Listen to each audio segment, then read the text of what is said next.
Hello and welcome back, everybody, to the Doug's Sports Pub Darts Championship 2024. My name's Nick DiChiria, and we're having some fun out here for our Saturday events to get things going. You can see the bowling alleys are full and the lanes are underway, but of course we have our main stream board, which we are going to be covering a great matchup right here. This is going to be Daryl Nycannon to get us started off, which is a gentleman that we got to see play in the non-pro final last night. Today playing in the pro cricket doubles bracket here, playing with Jervis. And then on the other side here, Lepine and Hayes on the other end of this affair. This should be a good matchup to get things going. We're going to have a long day of coverage here, folks. Last year we streamed for about 16 hours today. We're going to try to get at least 14 hours of good coverage here.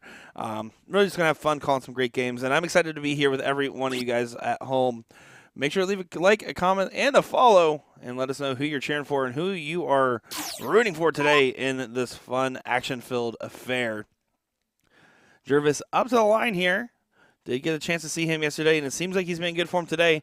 If you're curious about the run that they had, so far they had a first-round bye, and then afterwards beat Benny Dersch and Tyler Henze to get to this match for Nycannon and Jervis. For Lepine and Hayes, they beat Matt Bella and Tyler Feltz. Then I believe that's going to be Nick Warwick and Ben Zadroik. I butchered that. And this is a round 3 matchup here. 22 teams in the pro bracket today. 34 teams in the women's singles and 54 teams in the non-pro doubles. So we have a full dart hall today. And it should be fun. I'm excited for it, guys. If you watched yesterday's coverage, it was some of the most unhinged coverage. It was highs, lows, and everything in between. We had some great matches. We had some stellar performances. We also had some stellar moments of just craziness between the girls in the background of Abby and Skylar going crazy in the audience, Ricky Bobby doing whatever he does, and everything else. We've been having a lot of fun here in Plover for our 3rd time out here. So far, a battle between the 19s and the 20s. Awkward because those 19s are pretty much covered up, but there's no reason to switch off them here. You have to stay down in points and the X on them.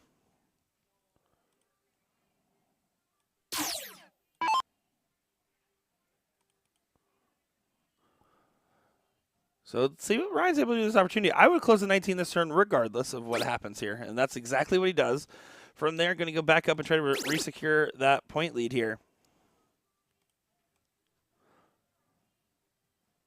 Does do so.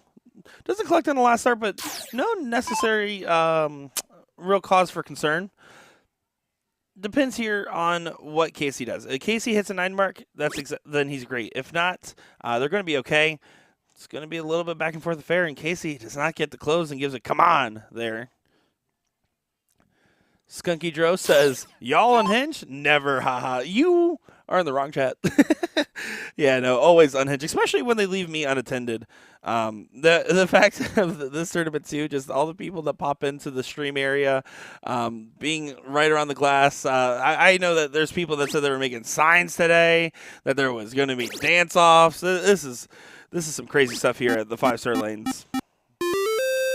If you guys want to follow along with our brackets, make sure to go over to CompuSport.us. Go over to that tournament section there. Type in Doug's Sports Pub Darts Championship. It'll pop right up, and you can see every one of the brackets from yesterday, today, and even tomorrow, including the blind draw.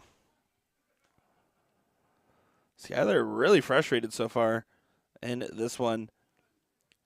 The team's throwing a combined 3.8 here, so when you're playing doubles, the expectation changes, but in this pro bracket, you're expecting, probably 5s is still going to be the target line, right? Because if both players are throwing around a 5, that's a combined 10 that you're throwing. We call that quick maths from where I'm from. And doesn't hit the transition to the 17. We've seen him do that a couple times on the stream. He loves to do that 17-15 or 15-17 transition there. Personally, I'm very keen on the strategy. Gives you an extra house up, puts you 3 numbers up, already have the point lead. 50-point difference as well. So first our trip does get the point lead back, but you really can't start going for closes until you hit at least a 4 or 6.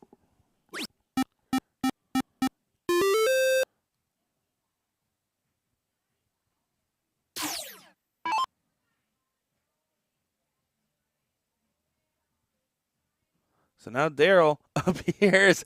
Casey's in the middle of throwing and then giving us some pantomimed motions of his frustrations on his throw. It is crazy that the players can literally see the commentators behind them talking about them. This is such a unique experience every time. Night Cannon does fire away there, getting big shot in the close on the 17s. So now it's up to Skylar. Let's try to make a stand on the 16s here, but you expect the first leg to go towards the way of Night Cannon and Jervis. You can see all frustrations right now. Moving well over to try to find that angle. And actually, that was a well-thrown dart. Unfortunately, just did not connect.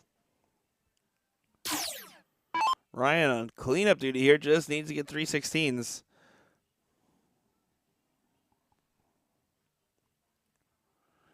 If you guys are curious, the current song is the I Want to Show You Your Peacock song, whatever the actual name is. So you already know today's Unhinged. It's before 11 a.m. You can't play that song before 11 a.m. It just feels wrong. Feels absolutely wrong. Skylar in the background tried to bang his head into the pole there, so that shows where his head is at. He's trying to just keep himself relaxed. For the most part, he's trying to laugh it off, too. When you're having these early frustrations, especially knowing that you're coming off a great match win for both of these teams, you just have to kind of trust the process, much like me watching the Orlando Magic nowadays. Benny Dersh walking by, giving us the wave.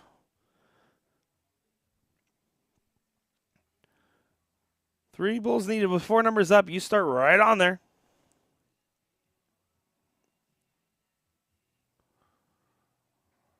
Drops it well low. And you can see he corrects there. That first dart just released a little bit early from his hand. Wasn't just quite as tactful as you would normally expect from Night Cannon, but does just go ahead and hit the safety trip on the last, not doing any risk there.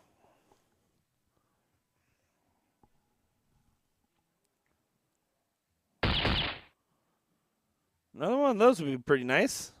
Jeff saying, Skunky, signing in. Switch over from YouTube to Facebook. And we are live on USA Darts Facebook and YouTube. Make sure to go over to Doug's Sports Pub Darts Championship Plover page on Facebook as well if you want to keep up to date for next year with this tournament. It's always the first weekend in November here in Plover, Wisconsin. It's been at 5-star lanes now for, I believe, 6 or 7 years at least. And, yeah, there you go. Night Cannon and Jervis do get leg at number 1 in their favor here.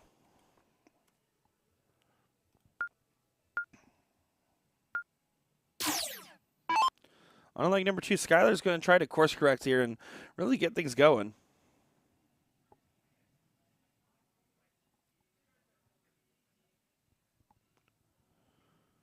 Just saying, I watch on YouTube because I have premium, and I chat on Facebook. Yeah, hey, I always appreciate that, especially if you guys, use the Facebook as the chat room, have the extra device on your TV for the YouTube feed.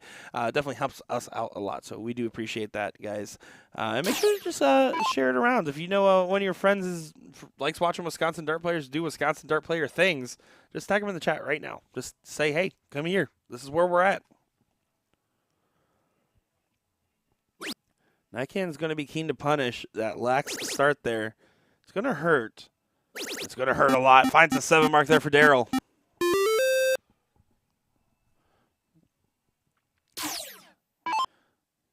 Casey's going to try to course correct for his team here. Alarm bells are going off. So you need to just try to calm yourself down here and just know that there's still a little bit of leg left, but you have to get something going soon. 4 mark there. Bare minimum on the assignment.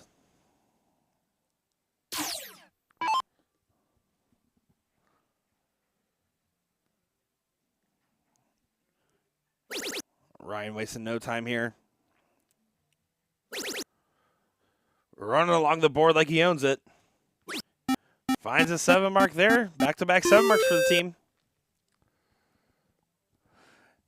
Good friend Andy Douglas here, Will Stewart's best friend, saying joining in the chat here while watching these guys throw in person. Going to be a long, good day. I got that almost right, read it backwards. But yeah, we're excited for it. It's going to be a fun one.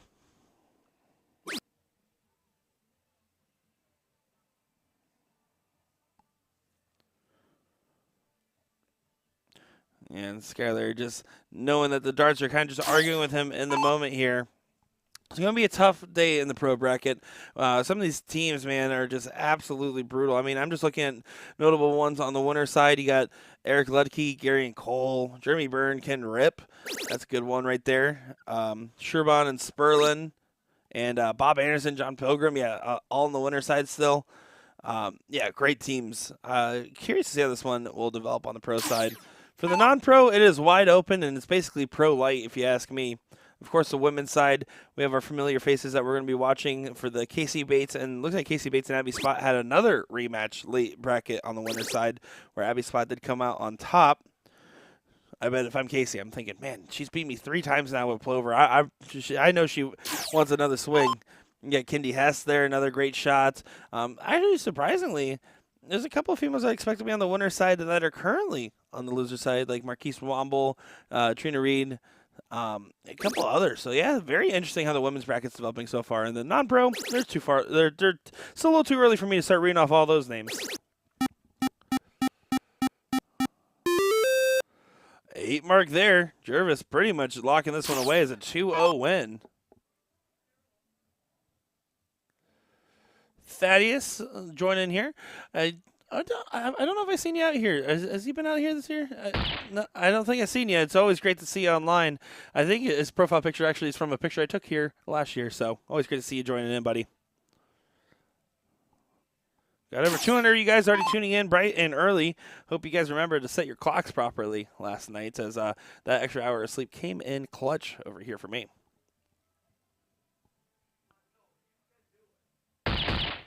One more bowl needed. And one more bull found. That will do it there. And you can see Darryl gets the win. They're a little bit off the side, but giving some handshakes and some hugs right behind the camera over there. And yeah, taking another look at our bowling alley here.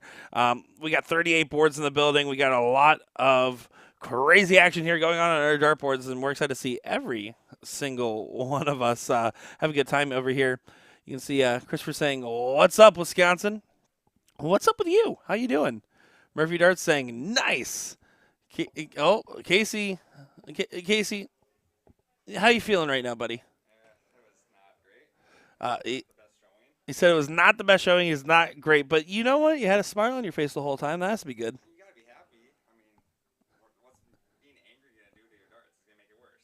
Well, that's a good mentality to have. You got to be happy, folks. That is going to be our plan here, and we're happy to be bringing you coverage of the Doug's Sports Hub Championship. The next match should be here in literally just a moment's time. They've been really quick with it. Yesterday, I think we had most of our matches within 5 minutes of the last one finishing. Hopefully, we keep that synergy up today, and we'll be bouncing around between the non-pro women's and pro bracket. I'm Nick DiChiria bringing you coverage of this one. We'll be back in just a moment's time.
Here we go, back and better than ever here for our second match of the stream today.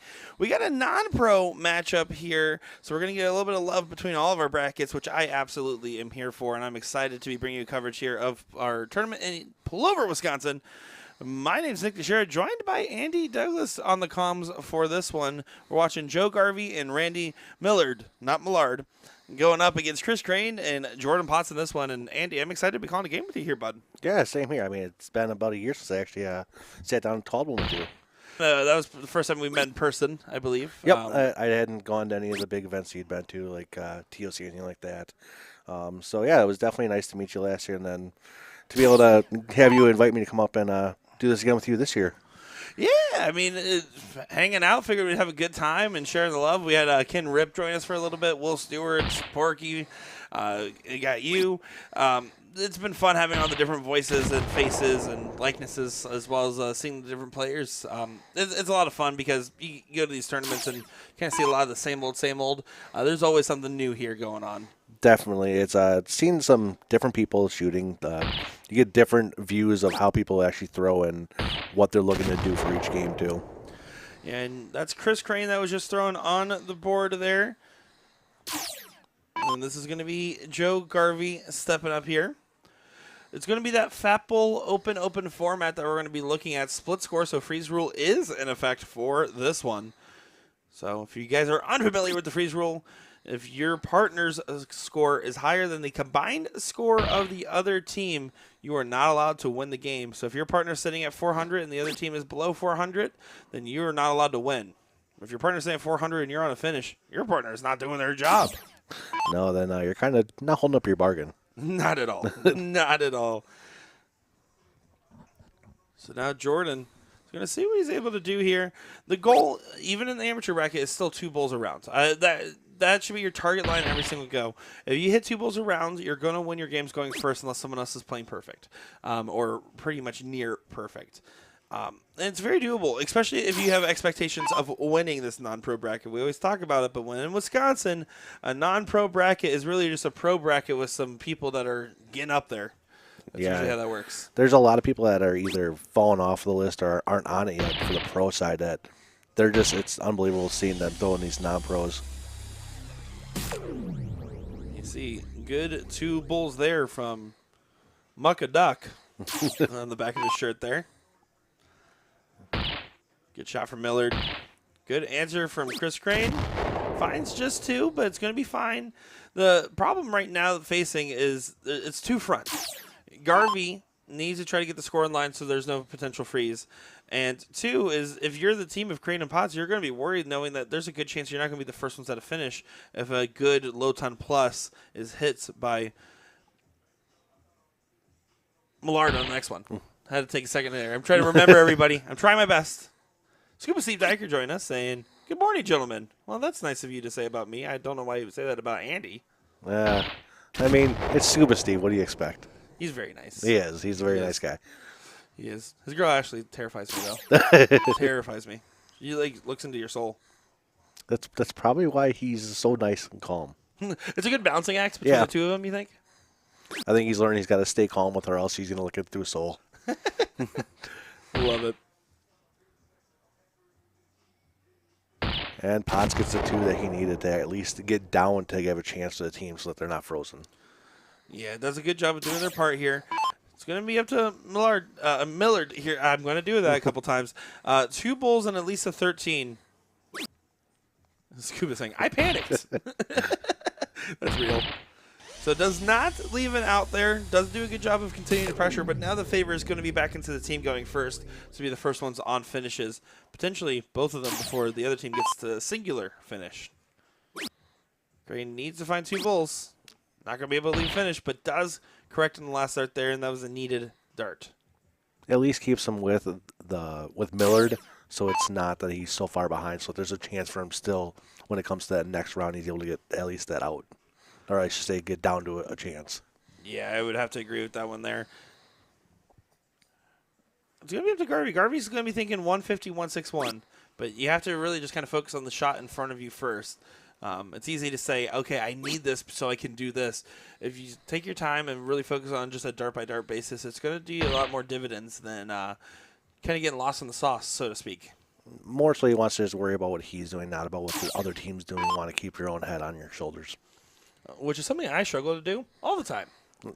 I think a lot of the shooters do. If they're not shooting all the time, they really worry about what's going on around them with the other team, and now with their own darts.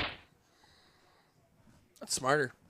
I worry about, like, the weather, what I'm going to eat, where I'm going to nap. Oh, sorry. That was actually what Porky was worrying about when he throws. The weather, what he's going to eat, and where he's going to sleep. As he joins us on the I called it the streaming couch, but everyone on Facebook started making that weird. So it's just a couch, guys. It's just a couch. Well, okay. It could be. And Miller gets down to 88, so he's got a good chance if Garvey can at least get down low enough to not freeze him. It's going to be really up to Chris here. Chris is going to find just one bowl, so this is an opportunity here. No real freeze into play yet, but it's going to be up. You're exactly right. Garvey has to try to collect on a big one. Won't be able to freeze the 139, but needs to make sure 88 gets a chance because 131 or 139 is not a gimme.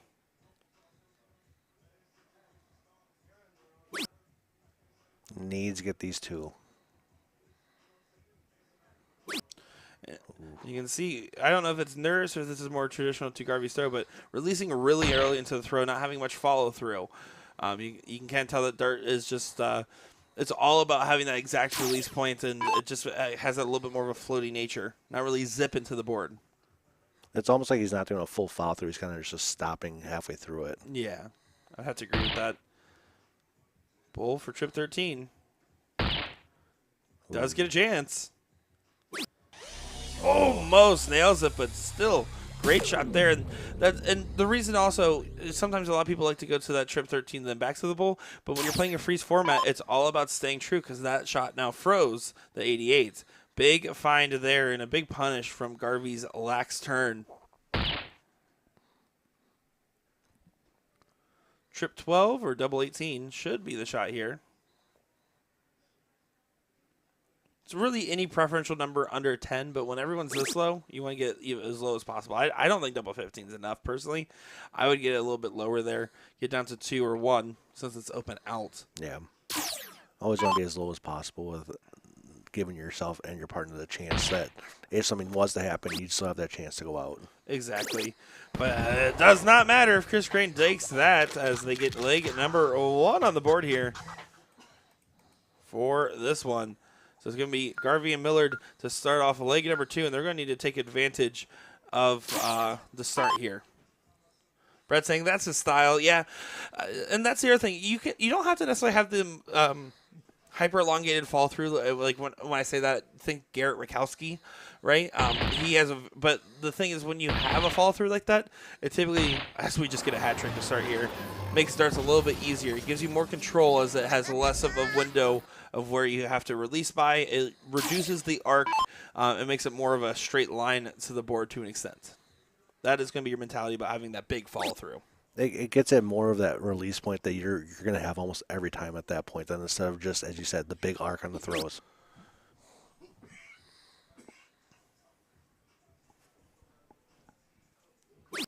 Ooh, just a little bit of a struggle for Potts to start on this one with only making 26 points. Yeah, that's not going to be the ideal start by any means, especially when the other team opens up with a hat trick. So they're just going to just try to course correct here. Jordan's like throwing his arms up in the background, and Crane's having a whole conversation. Do you think Dustin Larson just got a neck adjustment there? That's what it looked like. Either that or he's really mad and was about to snap it. I'm not sure exactly the context there.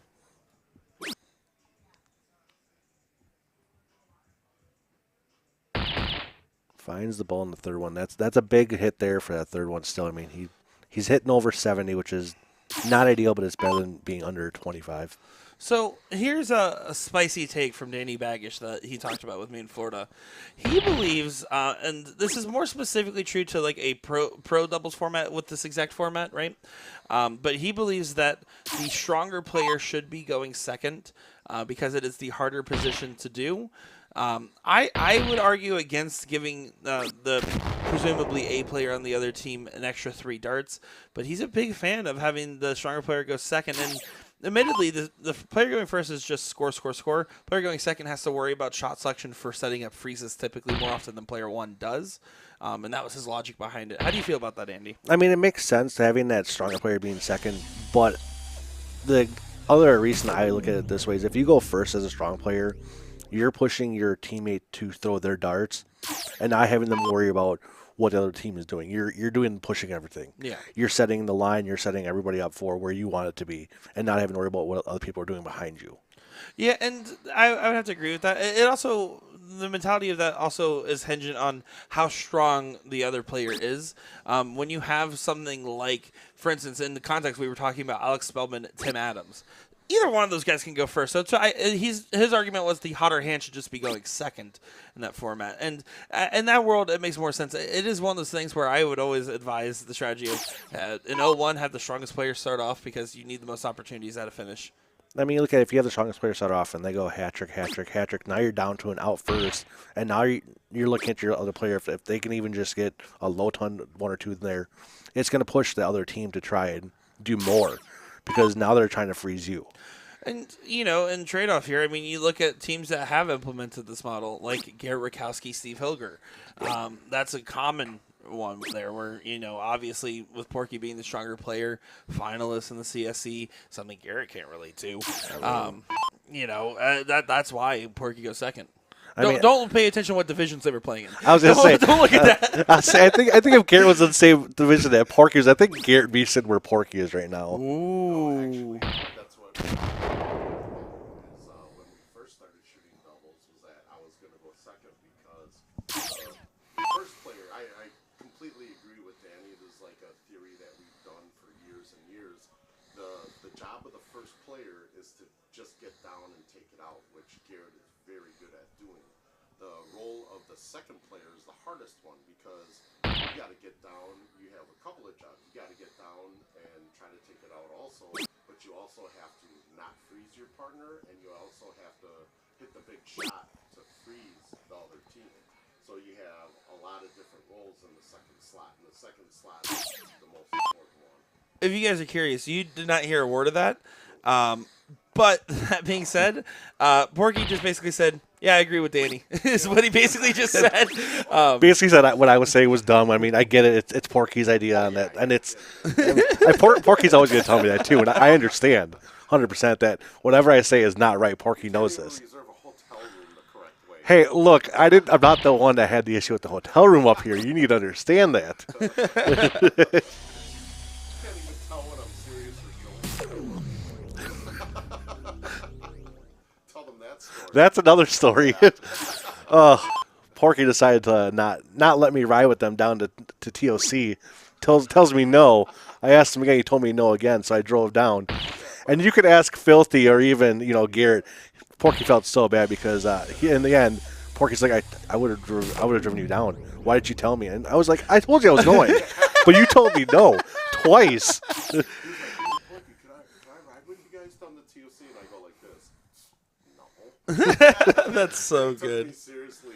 So he drove by himself. Oh man! Well, Porky once again known to be the meanest person in the dart hall, punching impoverished dart players such as Andy. He got me back I did. with the burrito. I opened up the tortillas the wrong way for him. Yeah. Oh. The Ziploc part at the top of the bag. Yeah. He opened it from the bottom. That's brutal. Open. Yeah, it's deserved. You did make him pay hundreds of dollars of gas. Yeah, I did. It's okay. Back to the match. Ryan in the chat. Well, interesting moment. This is a pretty close dichotomy here, but Chris Crane has a big moment with the 309 for the other scoreline to set up a freeze here. As Renee Nycanon joins the chat, says, "Morning, Nick." Well, hello. Thank you for tuning in, and good morning to you. So just over 200 and some change, so 108 will not be able to go. Just gets enough. Or just gets enough. Yeah, Excuse me. just enough for him to be able to go still. So Yeah. Millard math. needs this. Bad math from me this morning. It just needed one more bowl or a better fallout and would have made the difference there. Can still take this out. I mean, there's several different ways to go for it. Ooh. I always prefer the 20 to 11 route because in a freeze format, trying to get as low as possible in the score. There's a chance of busting into the trip 14, but just aim for the trip 11, trip 8 wire on that shot is usually the mentality. The problem is once you're near frozen and you get frozen once, it's hard to get unfrozen. Yeah, Jeff, Facebook has been giving us issues all day yesterday. YouTube actually stayed up pretty much the whole time other than one initial crash. So I always recommend anybody that's watching on Facebook right now, join over to our YouTube chat and our YouTube to watch just because the video there has been a little bit more stable. All right, Garvey needs to get as low as possible to try and give his partner a chance to go out with the 26. It's not going to be an easy task. Needs to follow that dart here. Big collection. Could put a lot of pressure on the 164.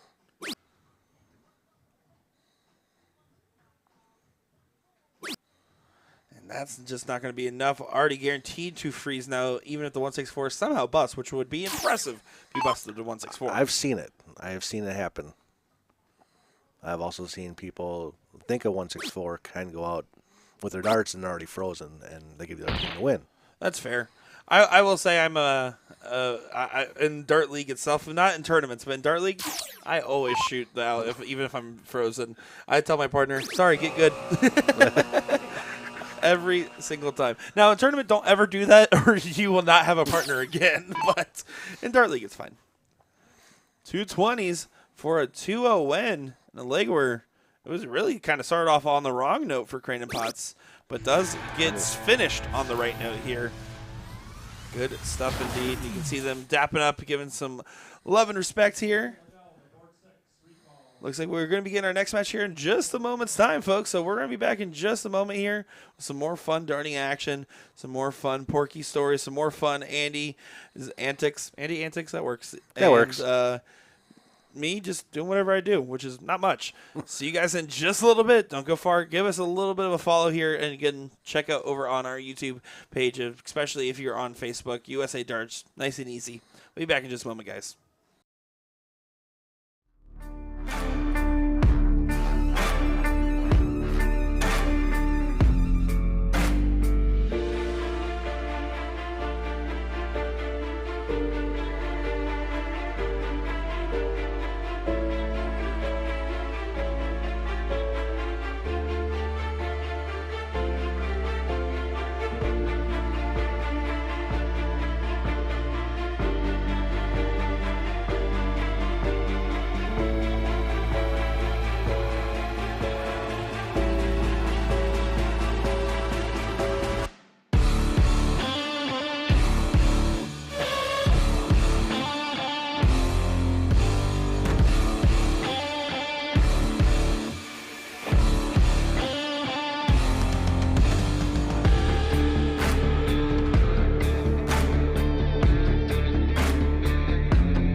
this is a must-see matchup here on our stream board as we got a good one going on. We know the gentleman stepping up to the board here. This is Bob McCoy, the real McCoy, playing with Luke Pritzel, the Freak, going up against a.k.a. Porky, also known as Steve Hilger, and Garrett Rakowski, the Bullets. I'm Nick DiChiria, joined by Andy Douglas on the call for this one.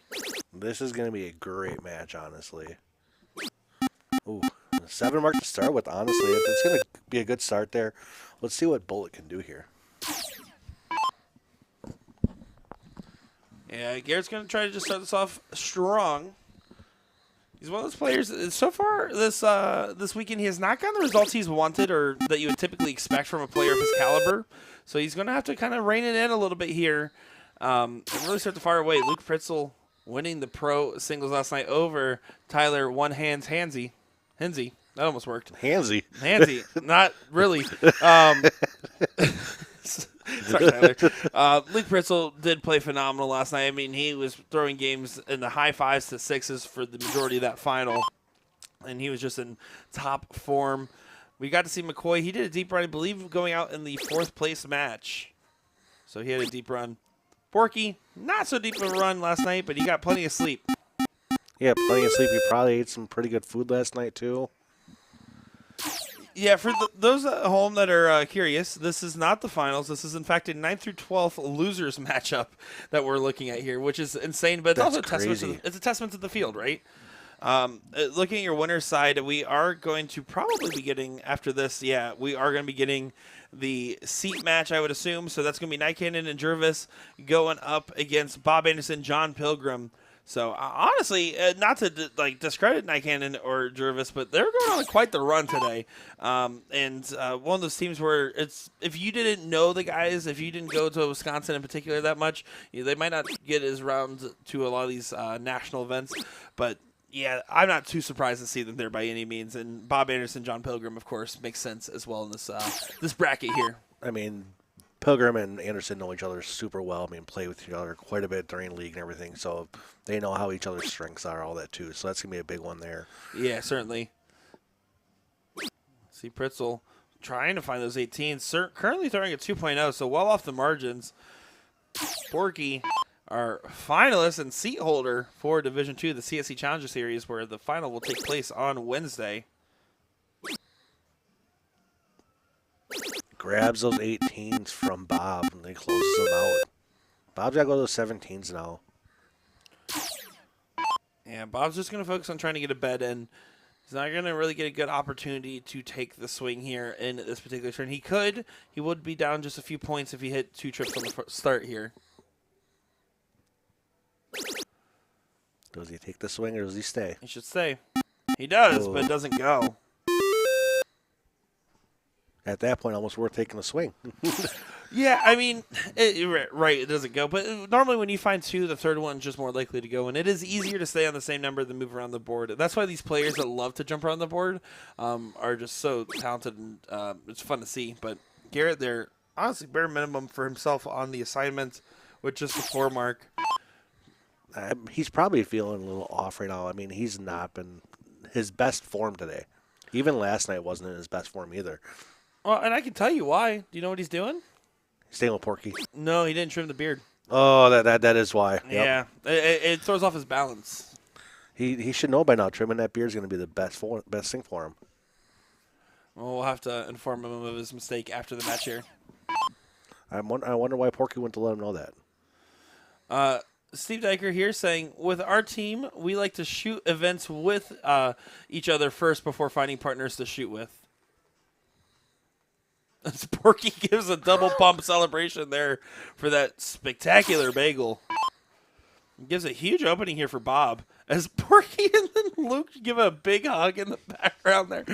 Oh, shenanigans on the board. Shenanigans. You can tell these 4 know each other really well, too. So it makes it a little bit easier and more fun for them. Oh, certainly. I'm pretty sure it was Porky against Pritzel in Whammo 2023. It was the first time I ever got to commentate over Pritzel, where he was wearing his lottery ticket hat.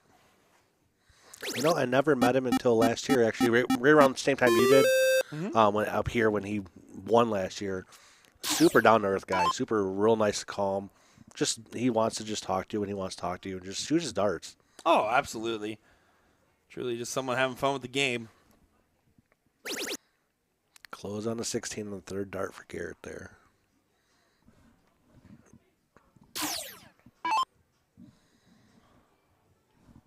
Now Pritzel has a big opportunity, at least a single on this last dart, or second dart. How about all three?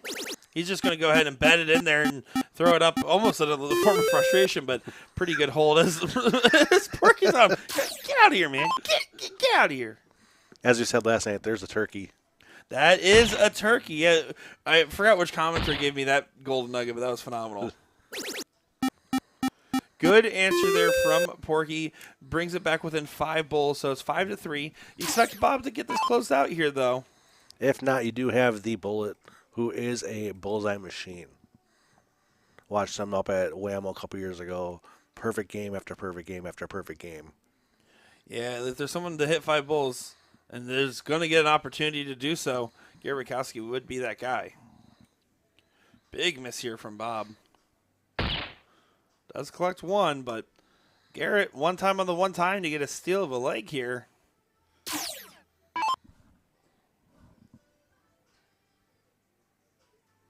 Not going to happen today. Gonna give the chance to Pritzel. Yeah, and Pritzel's going to collect on this one. And 2 bowls there. I mean, brings it back within 3. So Porky will have a good opportunity if this doesn't go. But, I mean, Pritzel hits this 9 times out of 10.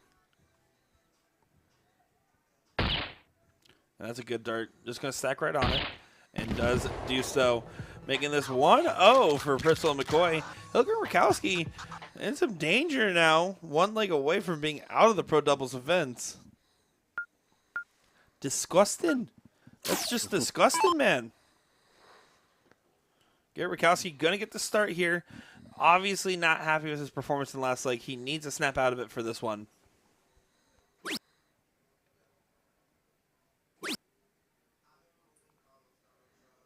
Minimum of 5, which is good for him there. I mean, it's a good start. It's the best worst open, right? If you hit a 5 mark on the 20s, that means that the only thing that hurts you is a 9 mark of 2 trip 19s and a trip 20. It is the best worst opening. At least gives them a chance to rally back if need be. At least having those.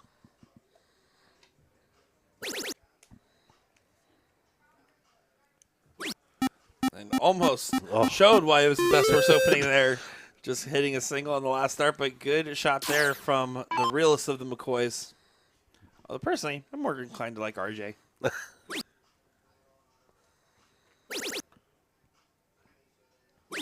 Porky's going to stay up there to get 5. Not a bad idea. I mean, knowing what Pritzel has been able to do, stay up there as best as possible, get as many points as possible to keep yourself ahead.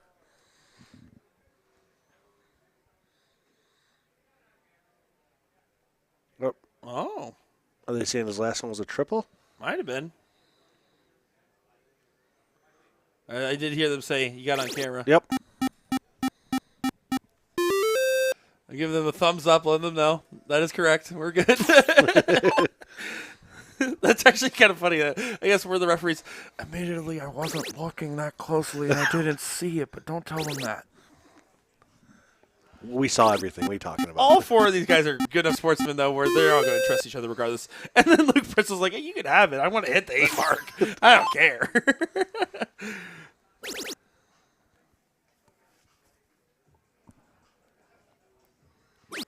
Garrett's going to bounce back with a 4 on the 18s.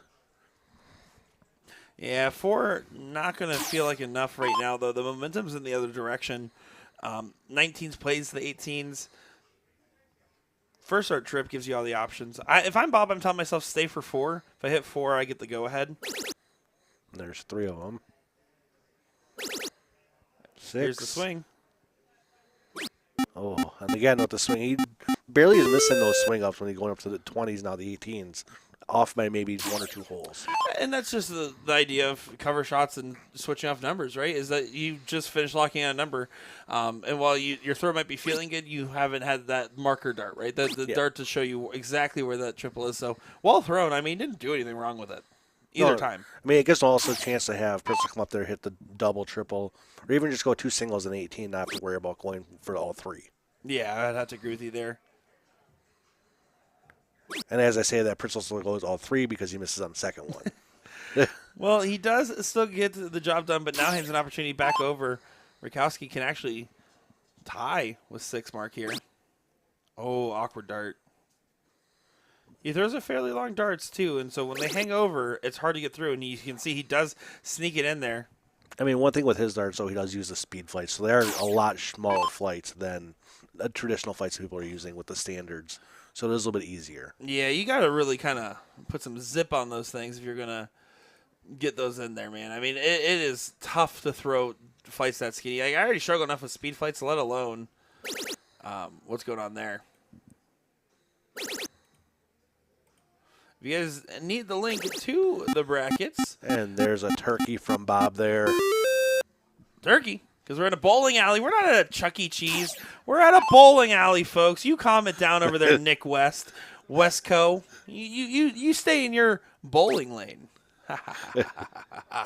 Porky trying to find the 15s, but this is pretty much going to go in the direction of Pritzel McCoy here. Bracket link is in chat if you guys need it. Does cover 7 on there, though. So if Pritzel doesn't close out, I mean, does give a chance to Garrett.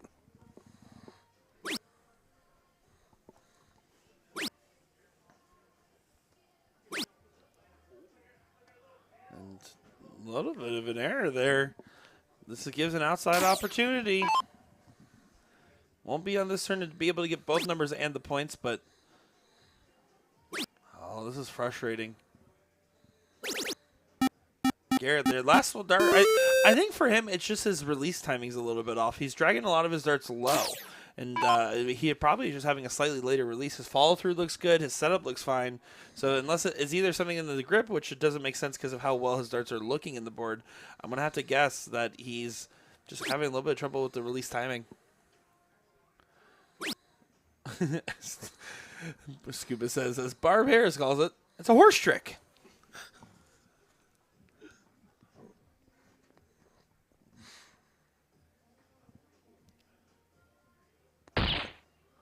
Interesting last dart there from McCoy. He's basically saying you can go ahead and close my 2 numbers, but then I get a shot for 3 bulls, or in this case, Luke gets a shot for 3 bulls. I honestly, this is a tough position. You still have to kind of go for the close. I'd take a 3-3 anytime there, and unfortunately, does not go the way of Porky. I mean, he showed on the first one going for, it looks like the 19s. Does miss and wants to go back at the bullseyes. And just outside. Yeah. It's going to be a frustrating moment that Pritzel's going to be really happy to try to capitalize on. Does get the point lead back. And the double bull. And kind of just shrugs his arms up there. He gets it done, but you can see, quick to give him some love. Garrett definitely frustrated with his own performance right there. But he's going to still be all smiles and all waves and hit the practice board. And you can see they're already having a good time having a talk in the background here. I believe we're about to get a stats report update here. King seat match of the pro bracket. So that's what we were talking about earlier, folks. Bob Anderson, John Pilgrim going up against Nycannon and Jervis on our pro doubles bracket here. We're going to get them over to the board, get that seat match ready, and then we'll be back in just a moment. I'm Nick Scher, joined by Andy Douglas on the call for this.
Alrighty, back and better than ever for our king seat of the Pro Doubles Cricket bracket here. We got Nycannon and Jervis going up against Anderson and Pilgrim, and I'm excited for this one because Nycannon and Jervis were very solid in their match that we saw them in, and we kind of had the expectation that their run might continue, and so far it has been with stride. Anderson and Pilgrim, first look at them on the stream for either one of these players this weekend, and I'm excited to see what they're going to bring in store for us here. John Pilgrim, of course, we've seen a lot of him lately doing the CSC Challenger Series. We had a couple of different matches with him on there. If you bring up 5-2 up, he gets really mad because he blew a 5-2 lead twice. But jokes aside there, John Pilgrim in excellent form as of late. His biggest thing, and he'll do better in the morning events, his fatigue of his shoulder has absolutely been getting to him as of late, where by the end he wants to win these matches quicker and faster because he feels like he starts getting more and more in pain as it goes on, and starts getting a little bit snatchier with his darts. So it's going to be a big question of, right now seems to be doing well today. Will that continue and translate into the evening events here? Nycannon so far just helping dictate the pace here. 2 numbers up and a significant point lead. And a great start here is Bob Anderson. You know, Chatterbox Bob at the dartboard. One of my favorite people. Any of those guys from the Black Saddle crew. Scuba Steve Diker as well. Matt Graff is here in the room as well. Some great, absolutely great folks. You know, we see them at Whammo play on a team together. We see them at NDA play on teams together. These are guys that are very familiar. And when you have a partner that you have that long-standing relationship with, like a Garrett and a Porky, John and a Bob, at least these certain synergies where you guys could just know the other shot without even looking at the board. And that gives you a lot of comfort when you're throwing.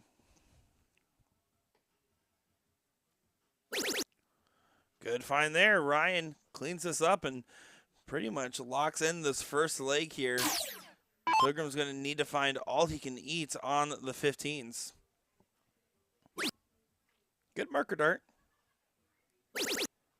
Finds the trip.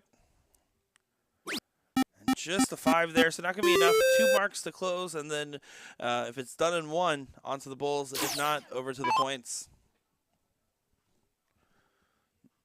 Again, rocking a heck of a fit today.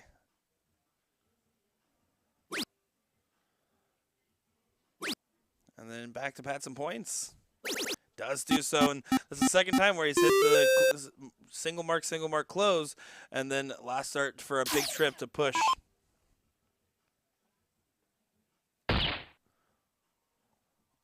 Bob is just going to be forced to the bulls here, knowing that more than likely it's going to be going to the next leg. Did take an opportunity for the close there. Would have left 6 bulls for his partner was the shot there.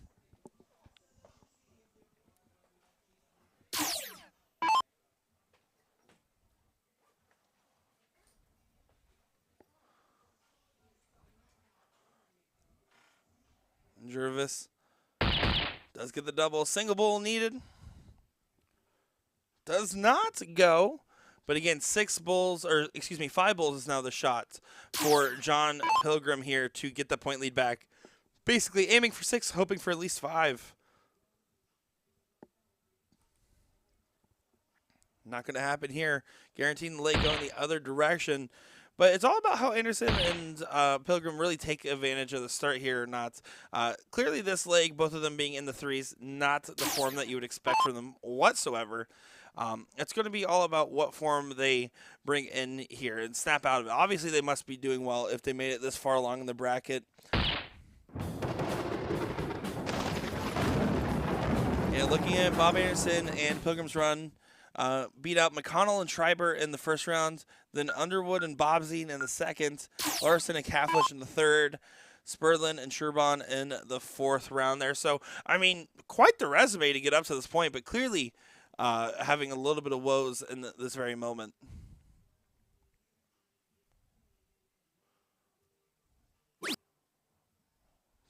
Good marker dart for Bob.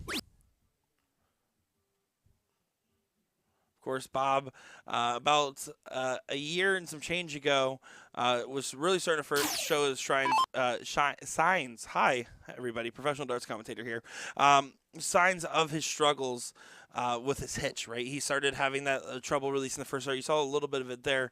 It started showing just around the same time he got his big CDI win with Cheyenne Richards. After having those struggles, he was able to kind of, even with it, still win level 1 at Whammo in 01, and has been throwing quite well. But it's obviously frustrating because it's hard to get the rhythm and the momentum that a lot of dart players like to live and die on. Pilgrim takes 2 darts to find 1 single there, so that's going to be an opening, as that could have been a big punishment. Instead, might get punished, depending on what Ryan shoots here.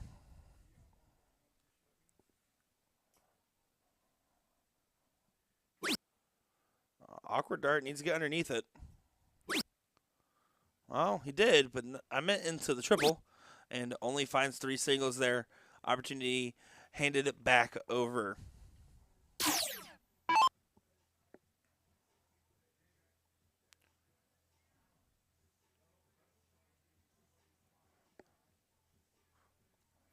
Bob finds that first start trip in the 19. I want him to stay. He does. Yeah, and the reason I say that is because of the position on that first start. Going into the bottom of the trip bed right there, and just at an angle where it's very favorable to his throw, you just kind of expected the second one to go in, and I'm kind of surprised the third one didn't, finding only a 7 mark there. Lycanon has been electric so far. We saw him play in the non-pro finals, and he does find a 3 in the bed there. Bowling a turkey at the 5-star lanes.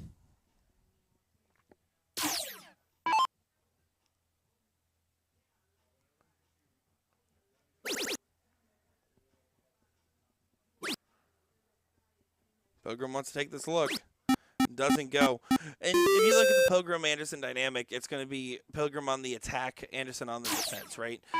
More of a conservative play style for Anderson. John likes, don't be wrong, he plays pretty traditional as far as like what point lead he prefers, but he'll take those big swings. He loves the momentum shifts. And just a 3 mark there for Jervis. Now with Bob in this opportunity, has an opportunity for 2 singles to close 17s. Just because of how close the point differential is, though, I want him to start 19s here. Find that first start trip, but he might start right at the close.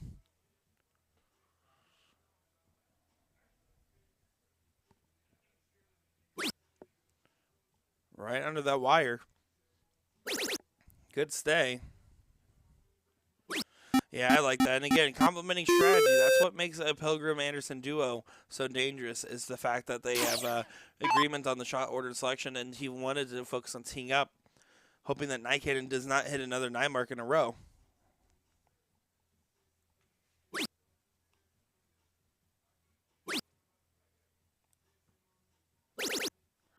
And hits the last start close after film. Lily goes a little bit of a hanger. He throws exceptionally long darts, so if he goes over high, it's kind of hard to get a good visual onto the trip.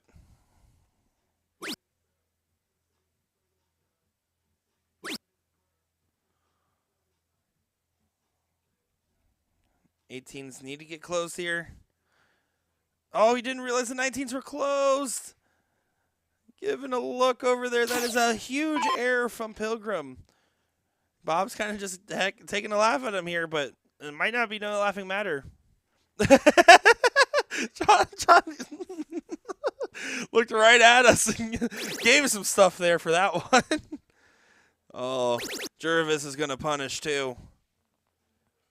Maximum punishment with the 3 in the bed on the 18s, and John Pilgrim in disbelief after that moment there. Far from ideal he finds himself.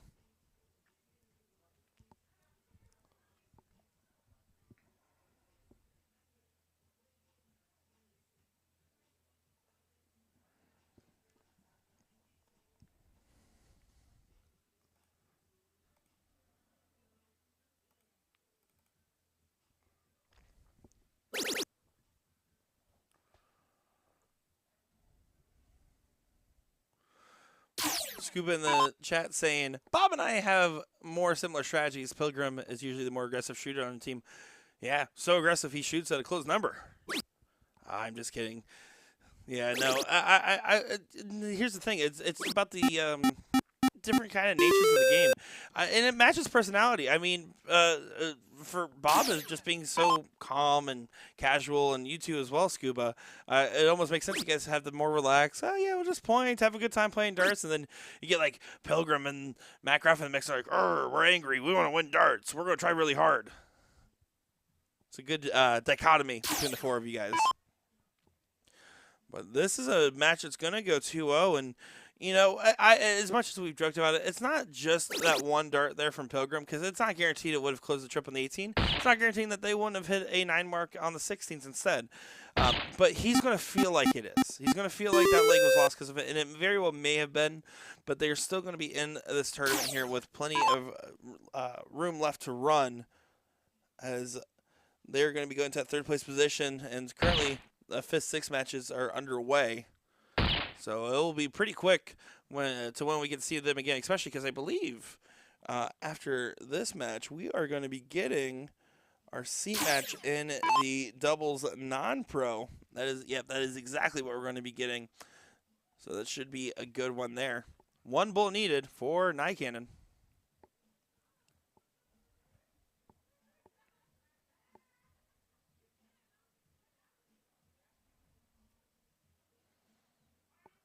Needs to find it. Does get it there. You can see Pilgrim, great sportsmanship, immediately gives handshake, love, and respect to the opponents there, despite being bested. And yeah, going to be frustrated, but we will probably get a chance to see them again later on in this tournament. But coming up next year, we have our men's doubles 501 non-pro matchup. We have Craig Vanden Heuvel and Mark Heiserfeld going up against, drum roll please, Ryan Earl and Sean Moore. So that's going to be that non-pro doubles 501. Looking forward to calling those games there. After that, I do believe we're going to be getting, oh no, are we not? I don't believe we're actually going to be getting the women's queen seat. Looks like we accidentally missed that one. So we'll probably be jumping in a little bit later on into the women's bracket. So apologies there. The intention was to stream that one. But, you know, there's a lot of events, and they want to make sure they keep everything moving here, especially considering all the other events that we're going to be having go on in the afternoon here, and then into the evening where we have team events. So these players are getting to the board, warming up. We'll be back in just a second. My name is Nick DiChiria at the Sports Pub Darts Championship 2024. Don't go far, folks.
Woohoo! We've done it once before. Can we hit the perfect 6-dart leg again?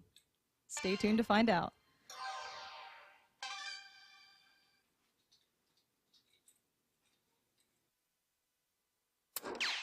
Treble 17 for Bull. Can she do it? Yes.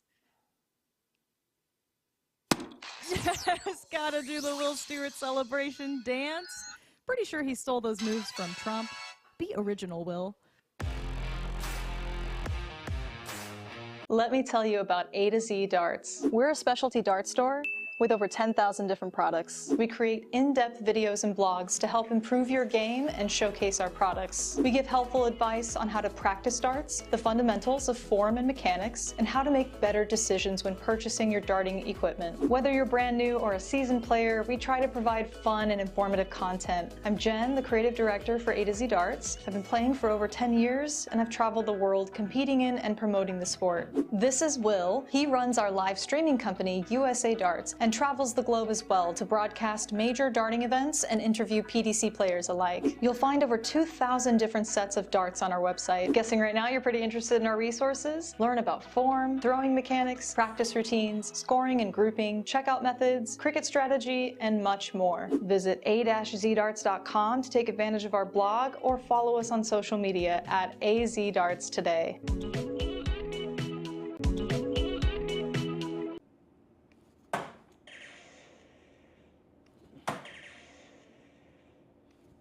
That's a good way to start. Big 180. Jen and I will be having a little competition based on our signature barrels here. So just a reminder, definitely purchase my barrels. Just leave hers alone for a little bit so I can get up on the ante and then we'll call it good. But in the end, she supports me as well. I know she agrees I do have the better barrel, right, Jen? That's right, Will. Thanks, Jen. Now go purchase your barrels today, folks. Jules Van Dongen, the Dutch Dragon, brand new signature darts as a part of the Winmore US player launch. I'll be doing an in-depth review of his soft tip and steel tip variations, of course. Stretching it out because someone suggested a 95 checkout, and I am not feeling very confident yet because I filmed the steel tip portion first. But we're aiming for the 19s, and if we miss into the single 19 like it did, we go treble 16 for double 14. But no dice. Gonna have to reset for attempt number 2.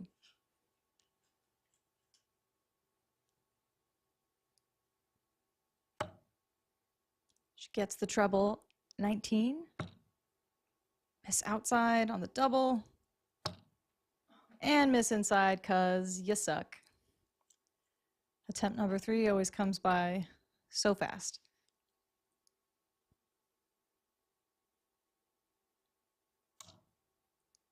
We've got the treble again. And she gets a cheeky double in the corner.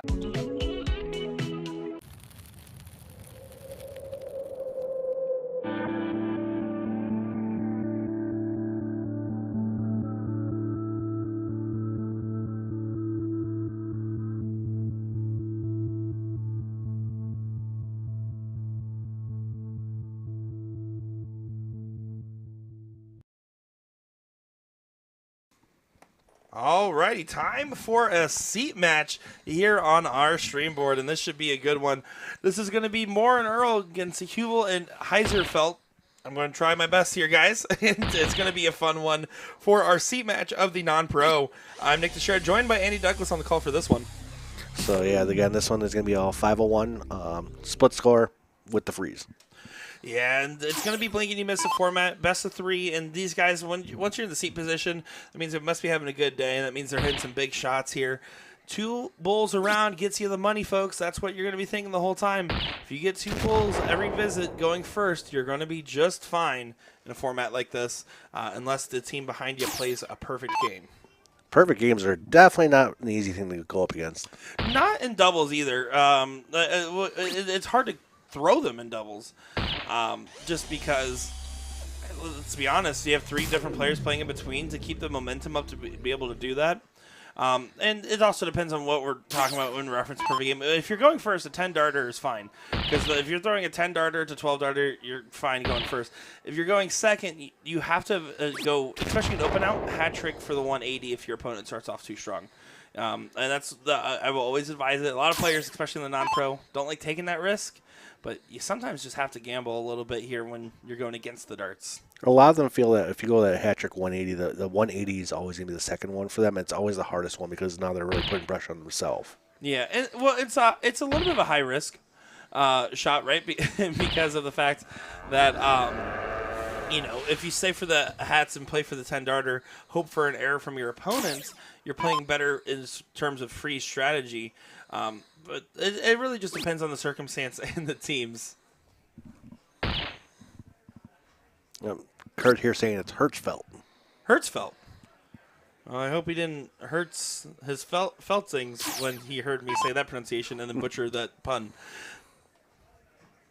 Appreciate that, Kurt. Yeah, trying my best to get to know everybody out here. You guys will have a lot of fun tonight with helping me out with all the different players that we're going to be having in the team event. It's always the one where it's a little bit of a struggle bus for me, and we usually just have fun covering that event. It gets pretty unhinged in the evenings here. Especially because it's their team names instead of actual names on the board for you when you're looking at the copies where you don't get to see who the 4 players are unless you go into the actual area for it. You just see the team name. Right, exactly.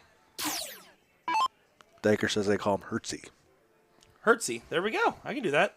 And then John says call him Hertzy as well. Appreciate that, boys. Thank you for the help there. Of course, we do have our stream live on Facebook and YouTube, so make sure to tune in. If you're watching over on Facebook, tune in on YouTube. Give us a follow. That's also where you're going to see a lot of our match clips come out from the Doug's Sports Pub Darts Championship as well. First one to win out with player number 1. That's definitely big because player number 2 is sitting at 318. They have to get at least a hat trick here to get down close. Yeah, you have to stay in range, and now he's not even going to be able to get to a finish in this visit here. So you have to make sure your partner has an opportunity at 272 to get to a finish. I mean, he did get 2 bullseyes there. That third one would have been massive. Would have given him that 160 at least, a 168 or so for a chance. Yeah, now it just depends here on what's going to happen with Hertzy. Will he leave a finish? He does. I mean, you'll have at least 6, maybe 9 darts at out now between the 2 of them. Yeah, exactly. On top of that, you're going to be in pole position to set up any freezes as well. It's a good spot to find themselves in. Good hat trick there on the 1-2-2. Starts asking the question, though, of what could happen.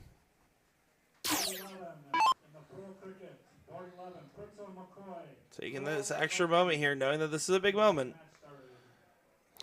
I honestly, I mean, you go bull first here. There's a big argument to consider just focusing on the tee up here.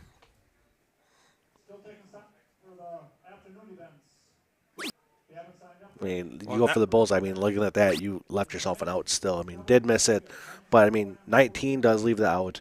Going for the bullseye, you still have a chance at 2 dart out after that as well. Yeah, exactly. My whole mentality here, though, is just I want that 1-2-2 to never get a chance to shoot this out. Unfortunately, all 3 darts were at the bull. All 3 darts did not collect. Elliot asking why are they going for bulls and not trip 20s. Elliot, the bullseye is full open bull, so no matter what part of the bull you hit, you are hitting 50 points. It is a bigger spot on the board for you to hit as it is. Yep, they're very common in soft tip formats to use a full bull format, so 50-point bull, regardless of what bit you hit. So here, if I'm Hertzy, I just go straight for the hat trick. Yeah, I wouldn't even consider anything else. And the reason, too, is when you get a freeze, as he does find the hat trick here, when your opponent gets frozen, that's a losing position 80% of the time. It's so hard to get unfrozen. Basically, the only way that they can win now is this 1-2-2 gets brought all the way down, and then 1-4-4 goes on the next visit after the 87 is missed. And that's a lot of ifs, ands, or buts. Definitely. I mean, you have an 87, you got 3 darts at it here. Then you have that person, that player 2, they can go for 144 if they somehow get that chance. But if they don't hit it, they want to get themselves down then low enough themselves to try and get below both player 1 and 3. Well, now this is the moment. We saw the big brought down, and will the 87 go or not? Now you're focused on trying to shoot this a little bit more optimally because you need to take this out here. Does hit the triple 19 to start, and the double 15 for the out. Yeah, nails it there. Beautiful, beautiful shot there. Really no complaints on that one.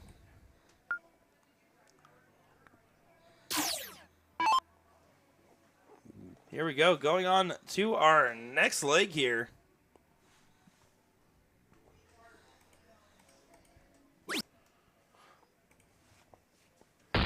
Let's see how they started off.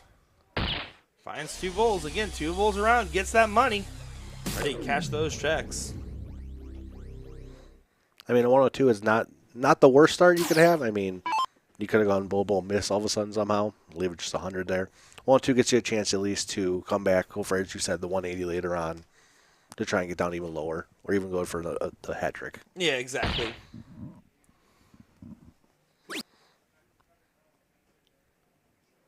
Well, low ton answers, low tons here, so it's going to be off to the races in this leg. It's when you're firing well, typically you just see the games get taken out before the freeze comes to play. When the freeze comes into play, it's really anybody's game in the sense that it does make everyone a little bit more on edge, whether you're the team that's frozen the other team or not. You're like, oh man, we haven't frozen. Quick, take it now. And then if you're the team that is frozen, you're like, quick, get me out of this, please. Give me a jacket. Well, and then Earl comes back here and he gets a hat trick. So now it really comes down to Hertzy here, seeing what he can do. Yeah, Hertzy should be just focusing on getting a hat trick of his own. Not going to be able to do so. Oh, that's going to be frustrating there. That's a big let off because now that hat trick is not only just good because you're going first and hit a perfect turn, but the opponent does not really challenge it, giving you a massive runoff to potentially set up a freeze early on here. It also gives a chance for you and your partner now to look at things and say, okay, now if we both can just get down, that person that didn't even get even a bullseye, we have a better chance of getting them frozen because of that. And that's it. I will always say the strategy, and I'm a big fan of playing in a freeze format. I know it's either love it or hate it. I'm a big fan of it personally. That being said, I always think that it's better to play for the freeze than play for the optimal game, unless you're going second and they're hitting hat tricks. The team going first is hitting hat tricks. That's the only time where you need to prioritize power scoring and hitting the big hat trick 180 for 161. I mean, here he's going for the hat trick. I mean, we talked about going to 180 second round, but still, hat trick to hat trick there, you give yourself a massive lead on the player 4. Yeah, you're not wrong here, and yeah, this is going to be a lot of pressure here on Hertzy to get himself out of the situation.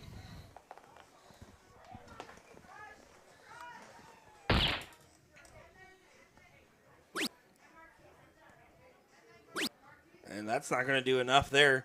The other team sitting combined 532 right now, meaning that just another good low ton each could potentially set up some freezes here in the 249. Might not even be able to go out, even if it's shot within 6 darts. Just misses for that, but still gets another low ton. That's 3 low tons he's throwing now, getting himself at least down enough to where no matter what happens here, his partner can get down and they can freeze. Exactly. So we'll see. Needs to leave a finish here on the off chance that the freeze does not come into play.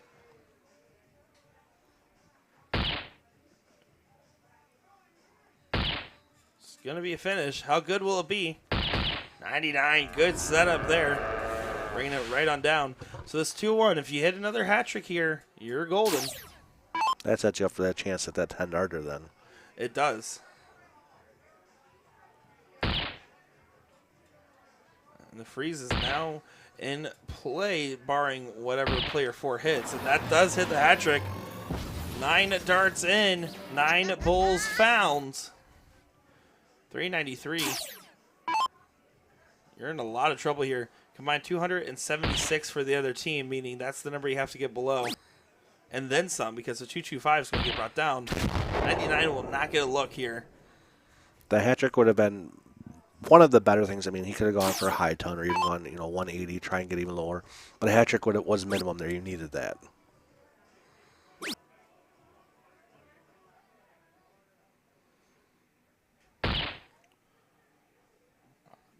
Just one bull, so it's a little bit of a let-off, but again, 99 doesn't go, so 51 will have an opportunity here. Just going to have to get brought on down. And you're going to be frustrated. I mean, you were on track for a 12-darter, 11-darter even, depending on how he shot this. And won't even get a look in this leg here. But that's more of a testament to the other team doing well and his partner struggling just a little bit there. So at 99, which way would you have gone? I mean, and I will always say in fat bull format, utilize the fact that you have the bull. I mean, yes, you can. If I'm playing like a split format, but open or something like that, 19s to 14s is usually a pretty common way to do that. I do think probably going like a bull 17 double 16 is probably like the way I would probably shoot that there.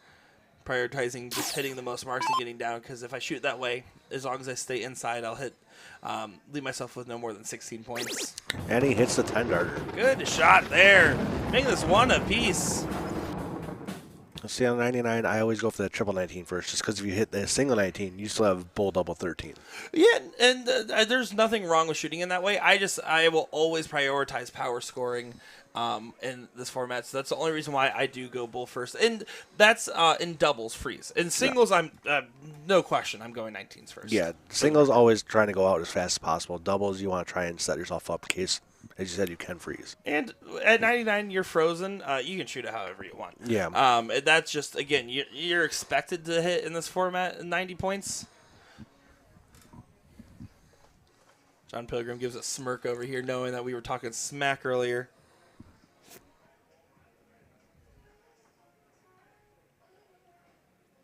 A little bit of frustrations on the diddle here. It's 1-1. Who wants it more? Is it Moore and Earl? Or Hubel and Hertzie? And Moore and Earl actually are getting the start here. They did get closer in the bullseye, so they're going to be the ones that are starting. Let's see how this one will work out here. Bulls on parade, it seems. Fighting two.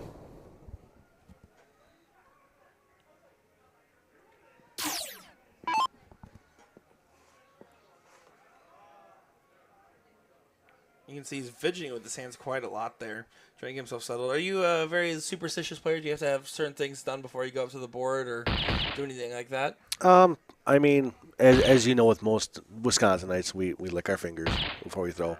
That's the only thing I really do. I lick it, wipe it off, and then I throw. Yeah, and I would say the other thing is the phantom throw. Yeah. Of course, the Scotty Kirchner kind of really is the big reason that's popularized, in my opinion. You see a lot of that, especially people like now, like Garrett Rakowski does a lot of that. You've seen a couple here or there. A couple people on the stream have done it too. Yeah, and I know, for instance, as we do get a hat trick here in this king seat tiebreaker, I've been known to have like a more elongated setup where I get to the line, I roll my shoulder in, and do all that stuff. But then you see other players. Some of them have to rotate their tips a certain way. Some have to have a certain order of their flights, and everything else. I always tell myself, I'm not good at thinking, so I'm just not going to think too much and just kind of throw darts. I mean, if I'm struggling or I'm in my own head, then I'll start fidgeting with my darts. Otherwise, it literally is just walk up the board, set my foot, lick, wipe, grab dart, and throw.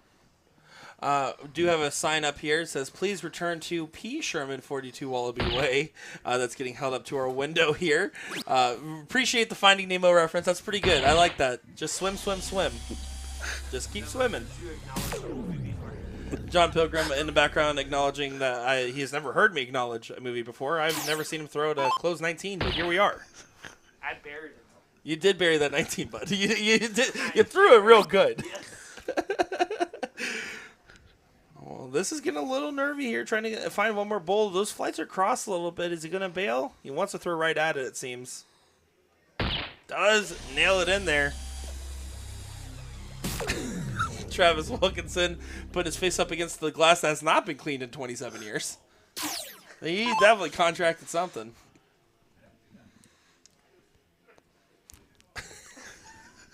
Guys, you can't see it in camera shot, but the things that are happening to our poor stream room, this is intense. I love it. I love it. Getting a lot of eyes on us right now, too. Yeah, it is. If you are a shy person, this is the worst room to be sitting in. Just a little time there. You can see the frustrations. He wanted to continue to try to put pressure to say, hey, I'm going to try to hit the 10. By the way, that 42 Wallaby Way sign that she's holding up is in the background over there. That's what she's holding in front of the prize machine. No chance we can read that. It's white paper with a white background. Still taking sign-ups for the afternoon events. She did say earlier she was going to have signs when we were on stream, too. Oh, I told her yes, knowing that we wouldn't be able to read them. Yeah. Does correct that first start to a low ton here, so it is still any person's game. He's going to be in a little bit of trouble. Needs to find at least 2 bulls here. Really wants to find 3. First event will be men's pro-am doubles cricket. Taking the extra moment to compose here. We haven't signed up for that. I think they're waiting for the PA to finish. They're currently doing announcements for the event starting. And I think they just want to wait for the music to come back on. I don't disagree with that. I don't either. I always have headphones in when I'm playing. I mean, I don't have headphones in when I'm playing doubles, but I will say it depends on the circumstance. Like, we are fairly close to where the PA speaker is with that particular board, so either you tune it out, or if you're aware of it, just then step off the line. Especially if you're doing it within reasonable amounts of turn time. Yeah, I mean, and most people are going to understand why you're stepping off at that point too. Yeah, and if not, well, too bad. He did. Finds a hat trick there, leaving the 1-3-9. First looking to finish. This is going to be an interesting one here. Monty's saying, I have a routine of licking the fingers, making sure the darts are in the correct order, and make sure to breathe. I mean, that's normal, but I mean, when you say in the correct order, or correct, yeah, what do you mean by correct order? Is it Flights, correct, probably, flight colors. order. That's what I was going to say. Is it color order for the flights? Are you throwing different darts in there? Hey, we've all been there. My favorite thing to do at the house is I'll get to the steel board and I'll grab like 12 or 15 barrels of different things I have lying around. Maybe pull the wool steward darts out of the trash bin, and then I throw all of them at the bullseye there for a little bit and just see how they all are feeling in the hand. I mean, you've definitely got the gen darts, right? I do. Sorry, Aaron Adams in the chat says I lick my opponent's fingers. Okay, you guys have had enough. All right, we're all taking a chill pill. No more licking nothing. Hat trick there. Max pressure now. 94 is the finish. 98 is the finish. 139 is the finish. 334. Hertzy, even if you hit the hat trick, is going to be pretty much set up to freeze. I think the last there was a mistake, because the freeze is already in play. Is barring a bust, right? So what you need to do is leave a finish, so that way you have a shot for the out. I would have gone triple 20. 180. 180, 174, whatever preference. I mean, even on the second dart, you go with the triple, try and leave even lower if you can, because that gives you a chance, and so it'll look better on the freeze too. Yeah. But in this case now, 94 is not going to be able to go. 98 will get an opportunity. 180 then needs to get brought down, and then 26 has an opportunity. I'm going to be honest. I'm keeping score. There's like 7 different people across the last 2 days that have twerked in front of the glass window. We've seen it quite a few times today. I could have turned the desk so I had my back to him, huh? We could have. That would have been smarter. Or we could turn it sort of facing it. I don't know if I can handle any more of those flapjacks. Trip 14 to leave 2. Or double 20 to leave 4, whatever your preference is. I like trip 14 just because I don't want to accidentally drop into the trip for some reason. Yeah, it goes for the trip 14. Double 14 does get down to 2. Monte, I agree. Having a routine does help you slow down and concentrate. I do think a routine is helpful. It's just the different routines and superstitions. Some better than others. It depends on who you are and what it is. Ooh, this is going to give a chance now for Hertzy to get down low enough to try and freeze himself. Oh, yeah. I mean, even here's the thing. Yes, that is in play, but you have to still assume that 26 has a great chance of going, especially now that bull was hit. You get 2 big single 13s here. It's open out. I mean, if he wants to freeze, he has to go for the 180.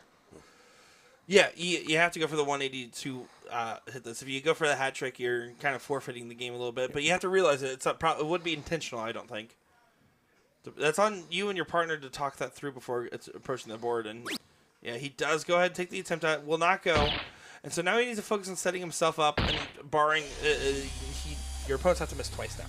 If they miss both times, you get a shot at 64 for the win. But that's going to be a lot of favors that the other team's not willing to give here. 26.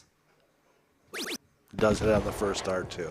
Yeah, Moore and Earl will move on to the finals here in our men's doubles 501 non-pro, as that is a great matchup there.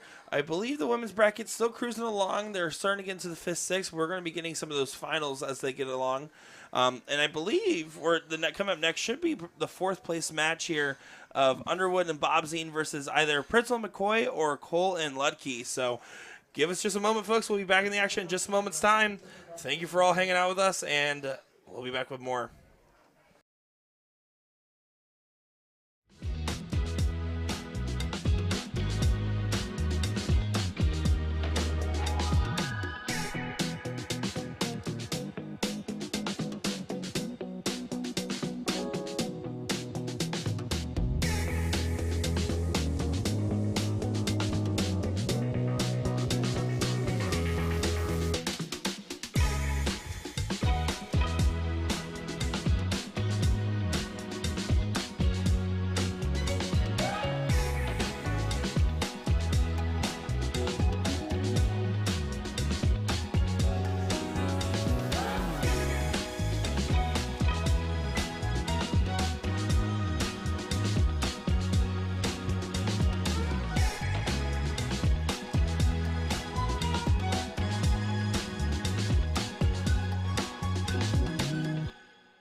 we go. We got another good matchup here on our dartboard. We got another one in our non-pro bracket. It's going to be Gollin and Wilkinson going up against Cooper and Cromwell. 5th, 6th position matchup here. In Cromwell, let me tell you, used to like the guy. And then at the Rockford Regional, him and I played doubles against Sean Green and Casey Jones. At that point, I was up 18-0 against Sean Green. And then I played with Aiden. We won another one. Sorry, we're getting a sign held up to our window. It says, "Go Travis, your #1 fan." So I was up 18-0, and then went up 19-0 after playing the first match with Aiden. And then all of a sudden, Casey Jones throws a 7+, and Sean Green finally can say he beat me in a match. I was up 19-0. John Pilgrim, what are you thinking, man? It's easy to blow a lead. It is, man. You get comfortable and you start just relaxing, and next thing you know, 5-2 leads turn into 9-5 losses. And people get comfortable. It's not good. It doesn't end good. It's going to be okay. It's not okay. It'll never be okay. John Pilgrim joining us in as Andy Douglas went out there to go start warming up for his event. Looking at this, man, this is Gollin, Wilkinson, Cooper, Cromwell. This is a non-pro matchup. Isn't this disgusting?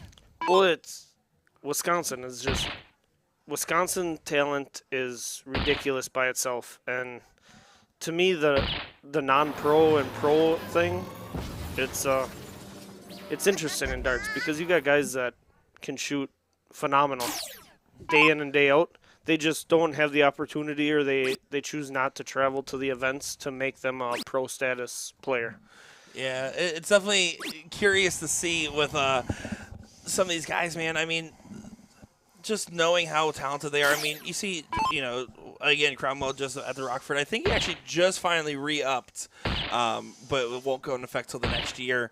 And then, Travis Wilkinson, a CSC Challenger Series participant in the past as well, notably played his match against Dennis Sanded in this very bar. How's it going, Scuba Steve? But yeah, I mean, the talent in the room, especially in this room, and you can go anywhere in Wisconsin, you have a consistency of, I'd say 20 to 30 guys that could be the best in the room, depending on the day. Well, I mean, look at how tough this is. Imagine being on a perfect 10-dart game, and he's already frozen. He has not missed a dart, and he is frozen. The only thing that he could have done differently is throw a 9, but he was frozen at the start of this turn anyways. So he could have even done that. This is absolutely a high-pressure situation, and Cooper just going to need to drill some bowls in here and get himself a little bit lower. You ever get frustrated when you get frozen? It goes back and forth. I try not to worry about what everything else is going on the board. I have 3 darts in my hand, and that's all that's going to happen. I can control that, so I try to not worry about. That's why I hit the 19 earlier. I try to not worry about what everybody else is doing. I have 3 darts, and I can control that. And if it works, it works. If it doesn't, well, back to the drawing board until next turn.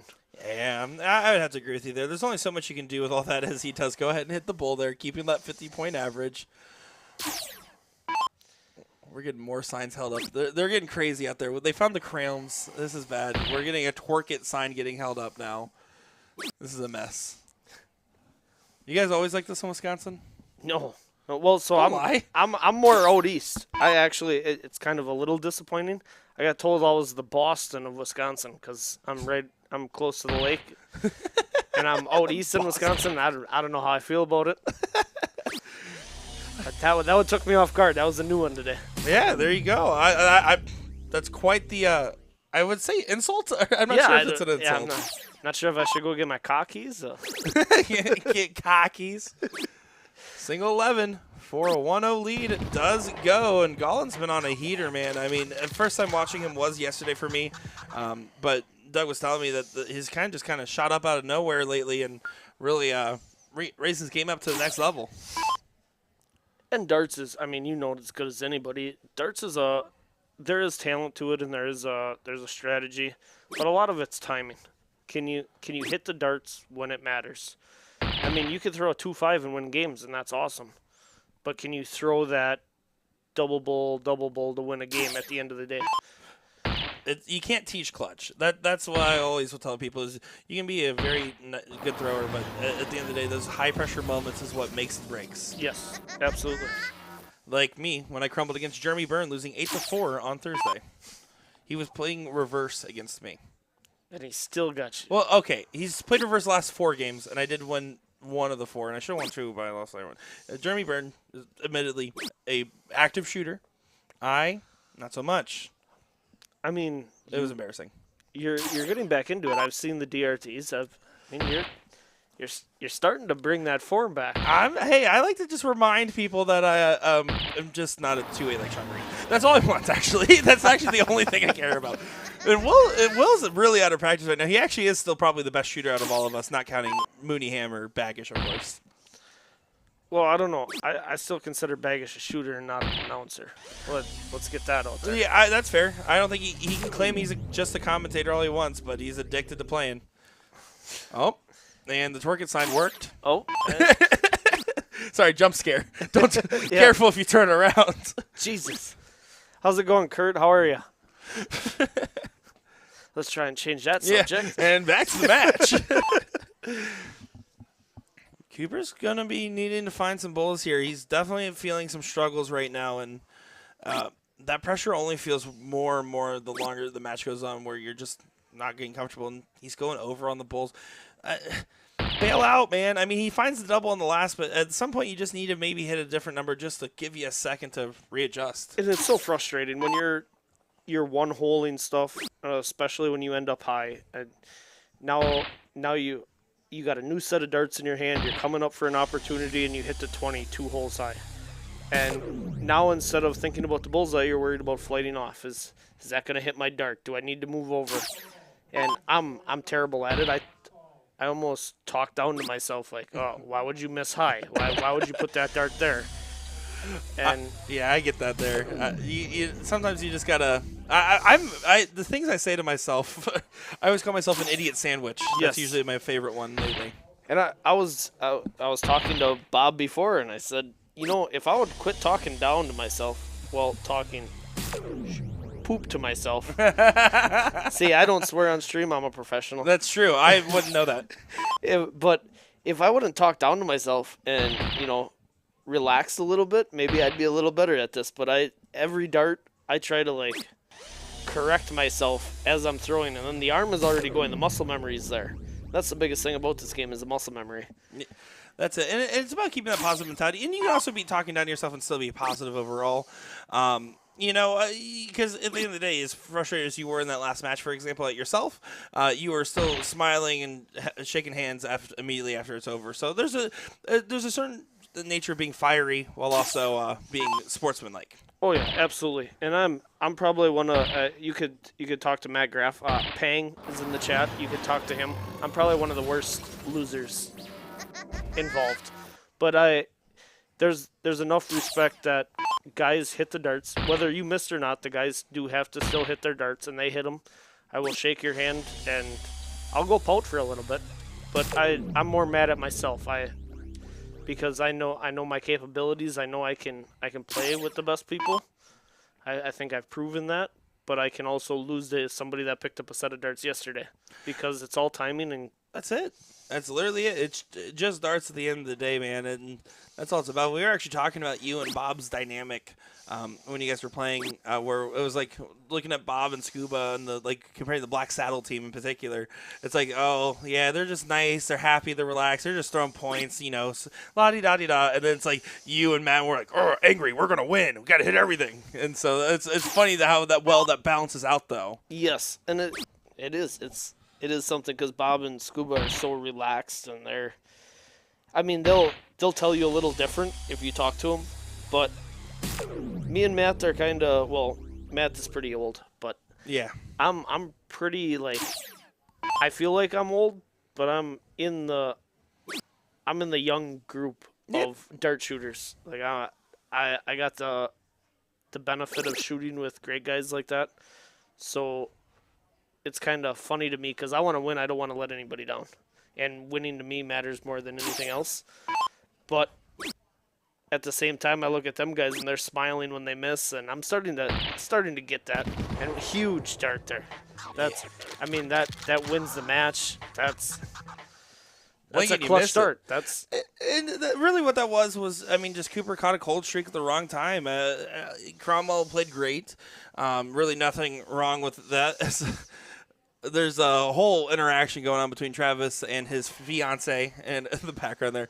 I don't even know what's happening. Angela, you know we can't read that. I think it says Travis is hot or I love Travis or something. Oh, okay, she's biased. She's his fiance. Yeah. Obviously there for the money, not the looks. Yes. Oh, clearly. Clearly. Alrighty, guys. We'll be back in just a moment's time with our next match. I'm Nick DiChiria, joined by Pigworm John Pilgrim in the booth here. Don't go far, folks. We'll be right back.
Here we go for another great matchup. This is going to be the 4th place match in our pro doubles cricket bracket here.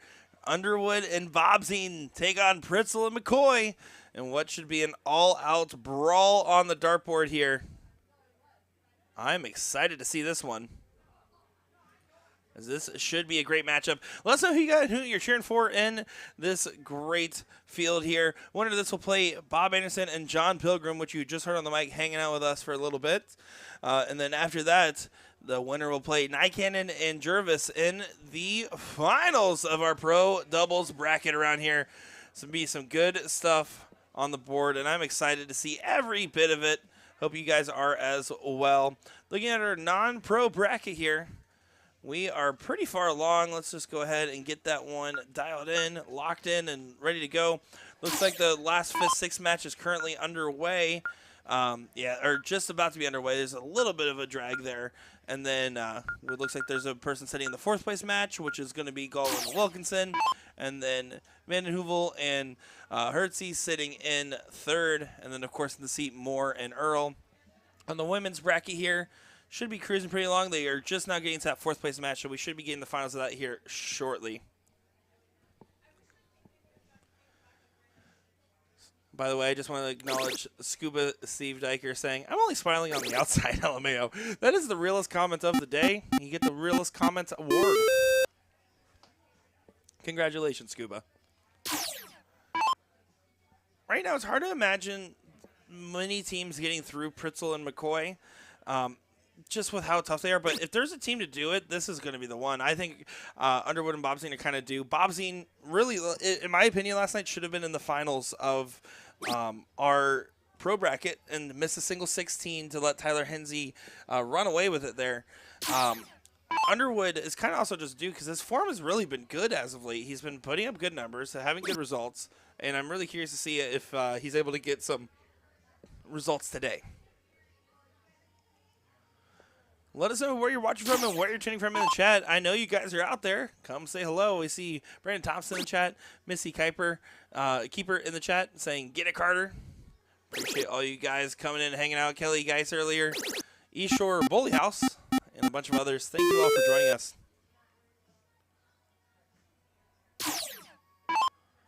Chad Ingram saying, "Eagle River, Wisconsin." Hey, I'm in Wisconsin. Where are the odds of that? Pretty high.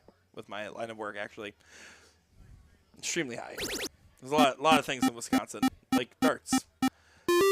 How about a 9 mark there as Bobzine bowls a turkey? So now McCoy going to have to drill on the 19s here. He's frustrated. Those, both for McCoy and Pritzel, they're kind of just going high into the 7 there and not giving themselves many opportunities for correction darts.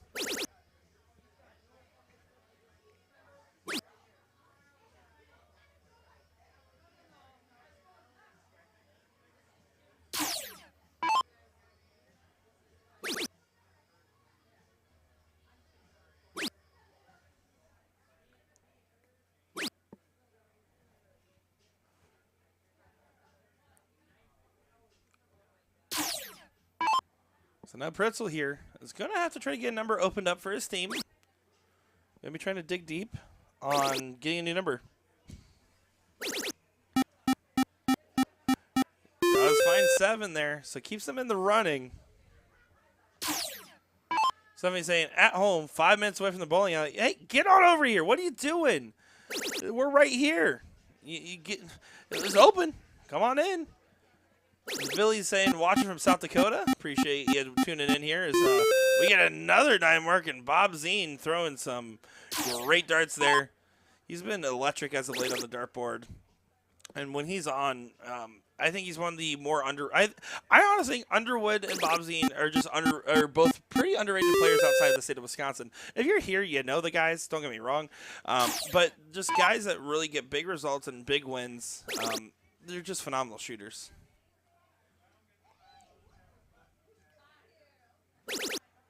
Does find a 6 mark on those 20s there, continuing to push the advantage up. We're at the 200-point lead. Eastshore saying Pritzel and McCoy for the double dip win. Well, they still need to get to that point. This is even though it feels like a final, not a final yet. Jervis will have a lot to say about that when the time comes, but anything is possible when you're in Plover.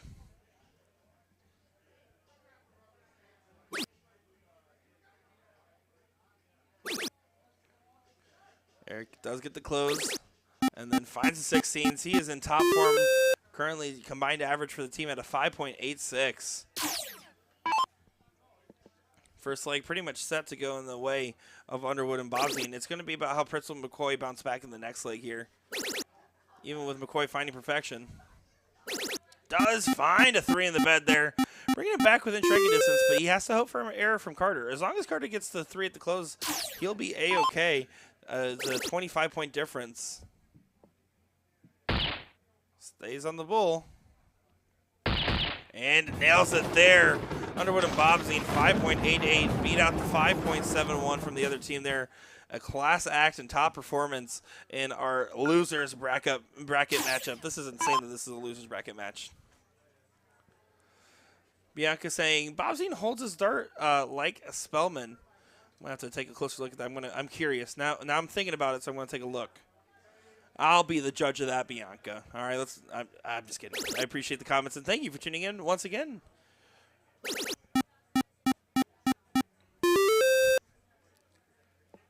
Let's see. Let's look at this. Is Eric Bobzine come up to the throw here right here. Oh, I see what you're saying. The slow draw back and then right to the eye line. Yeah, that is very Alex Spellman reminiscent. All right, Bianca. You might know what you're talking about. Chris Berry says, it's okay, Coop. I still love you. Yeah, we've had a lot of different players on the stream, and I know a lot of you guys are coming in, watching your friends. Make sure to tag anybody you see on the stream. Tag them in the chat. Tag your friends in the chat that might know them. 7 mark there. Means good control so far. Underwood having to move way over to get under.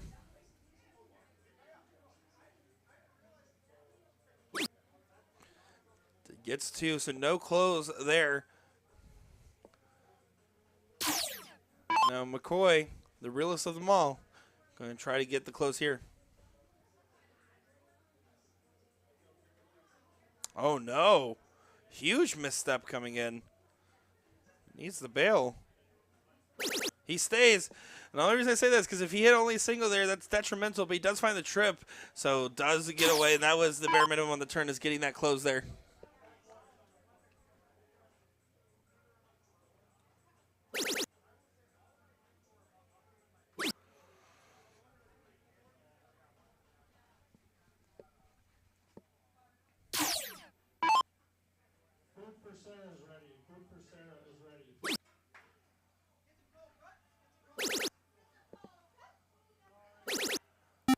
Good shot there from Pretzel.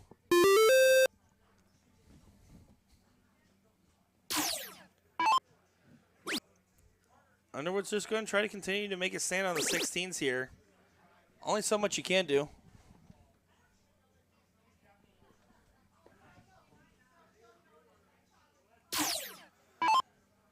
And here we go. Bob McCoy, another opportunity for a 2-mark close. Just going to focus on getting these 2 big singles here. Going to try doing a 1. Of course he does. It's Bob McCoy. Over to the 15s. Gets those and on to the bullseye to get this 1-1 into a last leg decider.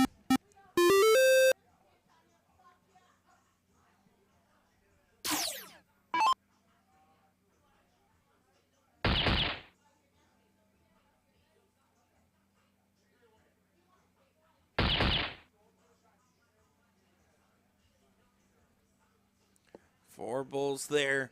But it's just warm up for the diddle, it seems. Luke Pretzel has been on fire this weekend so far. Your pro singles winner. Last year, your amateur runner-up.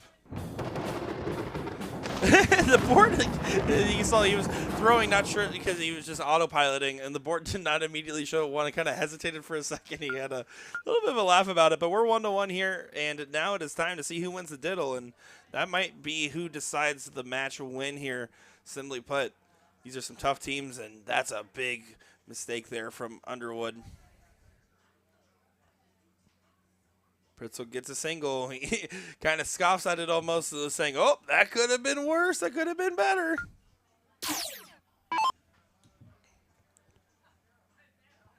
I honestly love, and I will say this every time, um, if you're in a format in a tournament that allows it, um, having your player in the B position diddle for that way your A position player can just go right into the start of the game. I love it. I think having that there, and I believe both teams did it because Underwood diddled and Bobzine starting.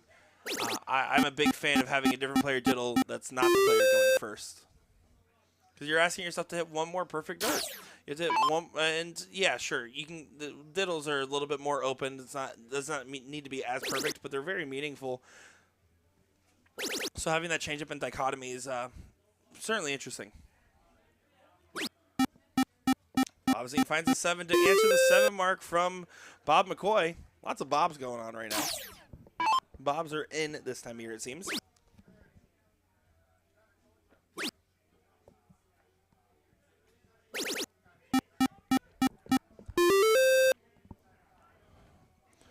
Chad Ingram saying, is there 4-man team cricket this weekend? Yes. So right now we are currently looking at our morning events as they are pretty much almost wrapped up here. We're getting pretty much third place and finals of all 3 of our brackets for the women's, non-pro, and men's.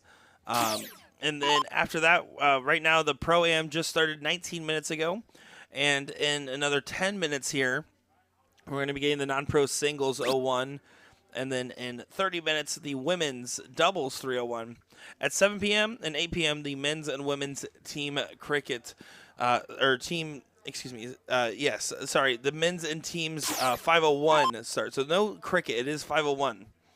But that will be starting this evening here, and that's always some chaos when we got those brackets going. Let me tell you, the team events are wild to see.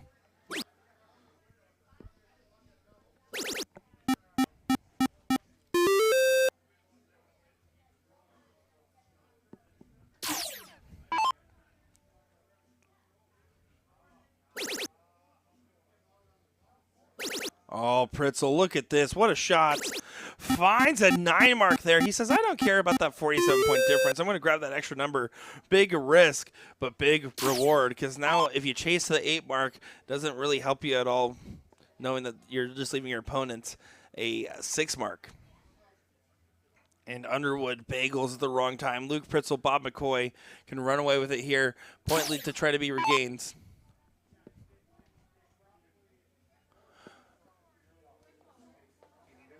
No, I don't need anything. Do you need anything, Matt Graff? Liam says dart skills. You're going to have to keep working on that. No, I left Will at home. Bobzine is stepping up here, but on the outside looking in this leg.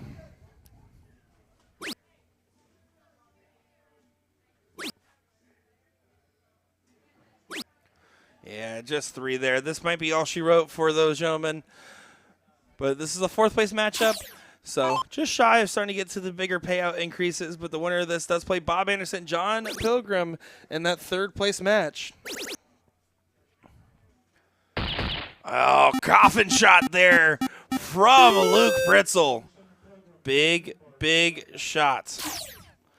They're already calling up Anderson and Pilgrim to the stream board. They said no rest for the pros today. Keep them flowing because they want to make sure this event gets finished up so they can start and make sure that their Pro-Am flows nice and smooth. And let me tell you, the tournament staff has been on top of it this year.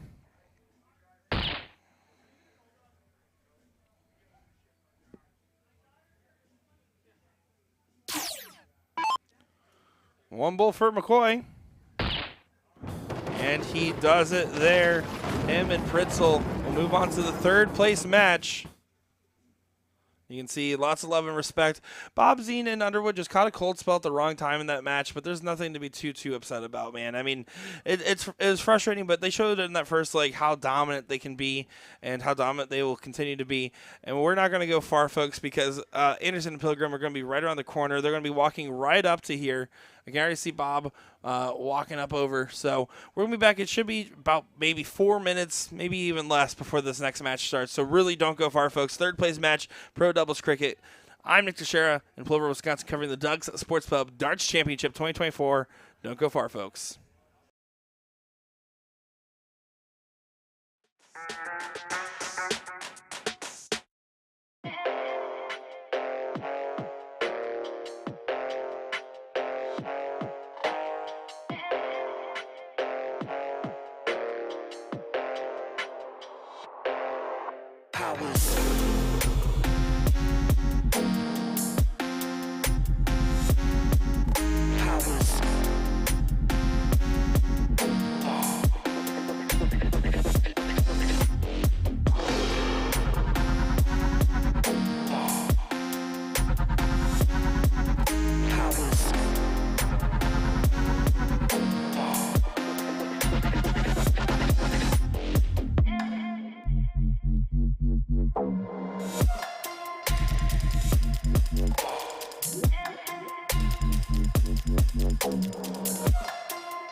Alrighty, it looks like these guys are ready to get underway here in what should be a great matchup on our stream board.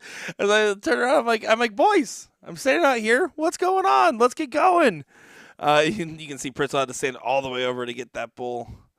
But yeah, no, we finally got them up and ready. Those guys will practice all day. I guess McCoy said that someone spilled something on the table and they were waiting for a towel. And I said, well, who did it? And everyone said Bob. And then Bob Anderson and Bob McCoy just pointed at each other. So, oh boy, fast times at Ridgemont High and great times here in Wisconsin. I'm excited for it. Let us know who you're cheering for in this great matchup here. We have Anderson and Pilgrim going up against McCoy and Pritzel. This should be a good one.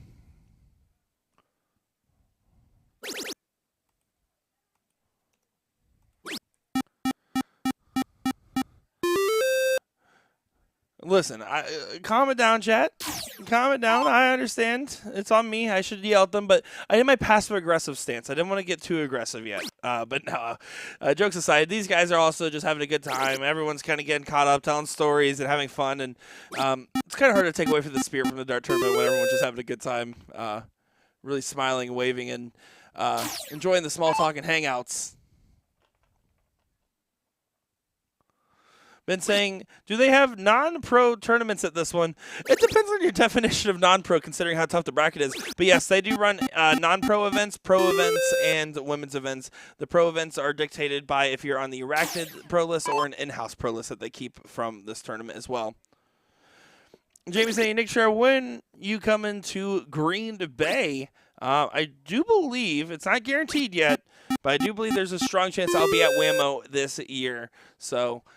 which isn't in Green Bay, so I should be out there for that one. And Scuba's saying, yes, the format's the same every year with people and non-pro. They did do some modifications, I will say, with the Sunday event now having a added money big blind draw that they're doing to try to get some more traction for the Sunday Madness. So I do recommend it if you're in the area, as Bob Anderson finds a white horse in there. To come over and play the blind draw tomorrow. Who knows? Maybe depending on what time we get done tonight, and if I get packed up, maybe I'll play the blind draw tomorrow. Who knows? We will not be live for our mixed doubles and blind draw tomorrow, as I do have to fly back to Florida in the evening, so I will not actually be playing the blind draw, because if I do well, there's no chance I can stay and finish it.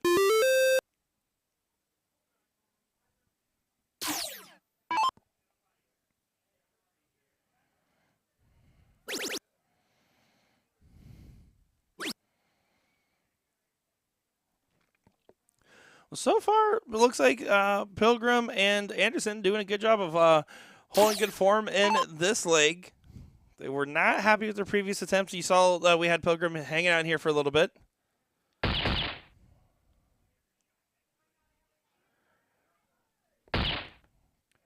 But of course, Pritzel and McCoy were looking really strong in those last two legs of the previous match against Underwood and Bobzine.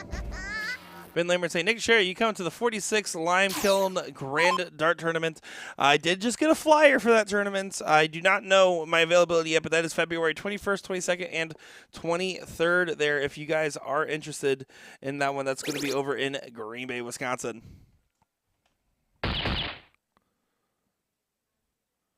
Riley asking a question about PPD in particular. I'll answer that one after this leg here, just because I want to see how this one wraps up. McCoy going to make a stand on the Bulls here. Combined 5.25 is nothing to scoff at, but combined 6.2, absolutely brutal.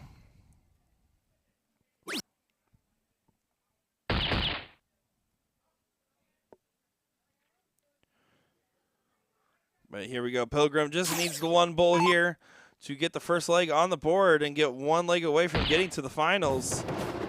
Does get it there. So Riley asking, is there a fee for my operator would have to pay to be part of the PPD? I will recommend anybody here, if you have questions for the PPD, to reach out, dartstoc.com. You can go over there or over on the Partners Pro Darts Facebook page. They have admins there that help answer. I will let you know there is no fees. It is free to be a vendor in the Partners Pro Darts program. There is optional things that you can pay for inside said program as a vendor, but no, it is free to be a part of it. And so therefore, I always recommend, if you can be a part, join in.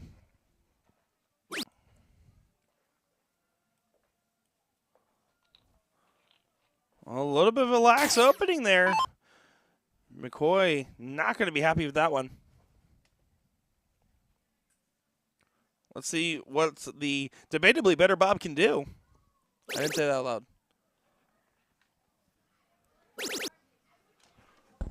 Who do we have here? The other better Bob that's not named Bob. A.K.A. Porky. Porky. Yeah. A.K.A. Porky as a nickname works really well because you just It kind of does. like, you can just say whatever you want as your fake name and then Yeah. just be like, no, actually I'm Porky. Well, except for Will. Will's like, oh, who's this? Aka Porky? Aka Porky? Well, yeah, four M Nations, everybody. Yeah. 4M Nations by Aka Porky. And we're going to Acapulco. Now, this is a matchup. I mean, you're obviously familiar playing against all these players as well. Now, Pritzel and McCoy, not long-standing partners by any means, but Anderson and No. Pilgrim are. Do you think that gives them an advantage in this?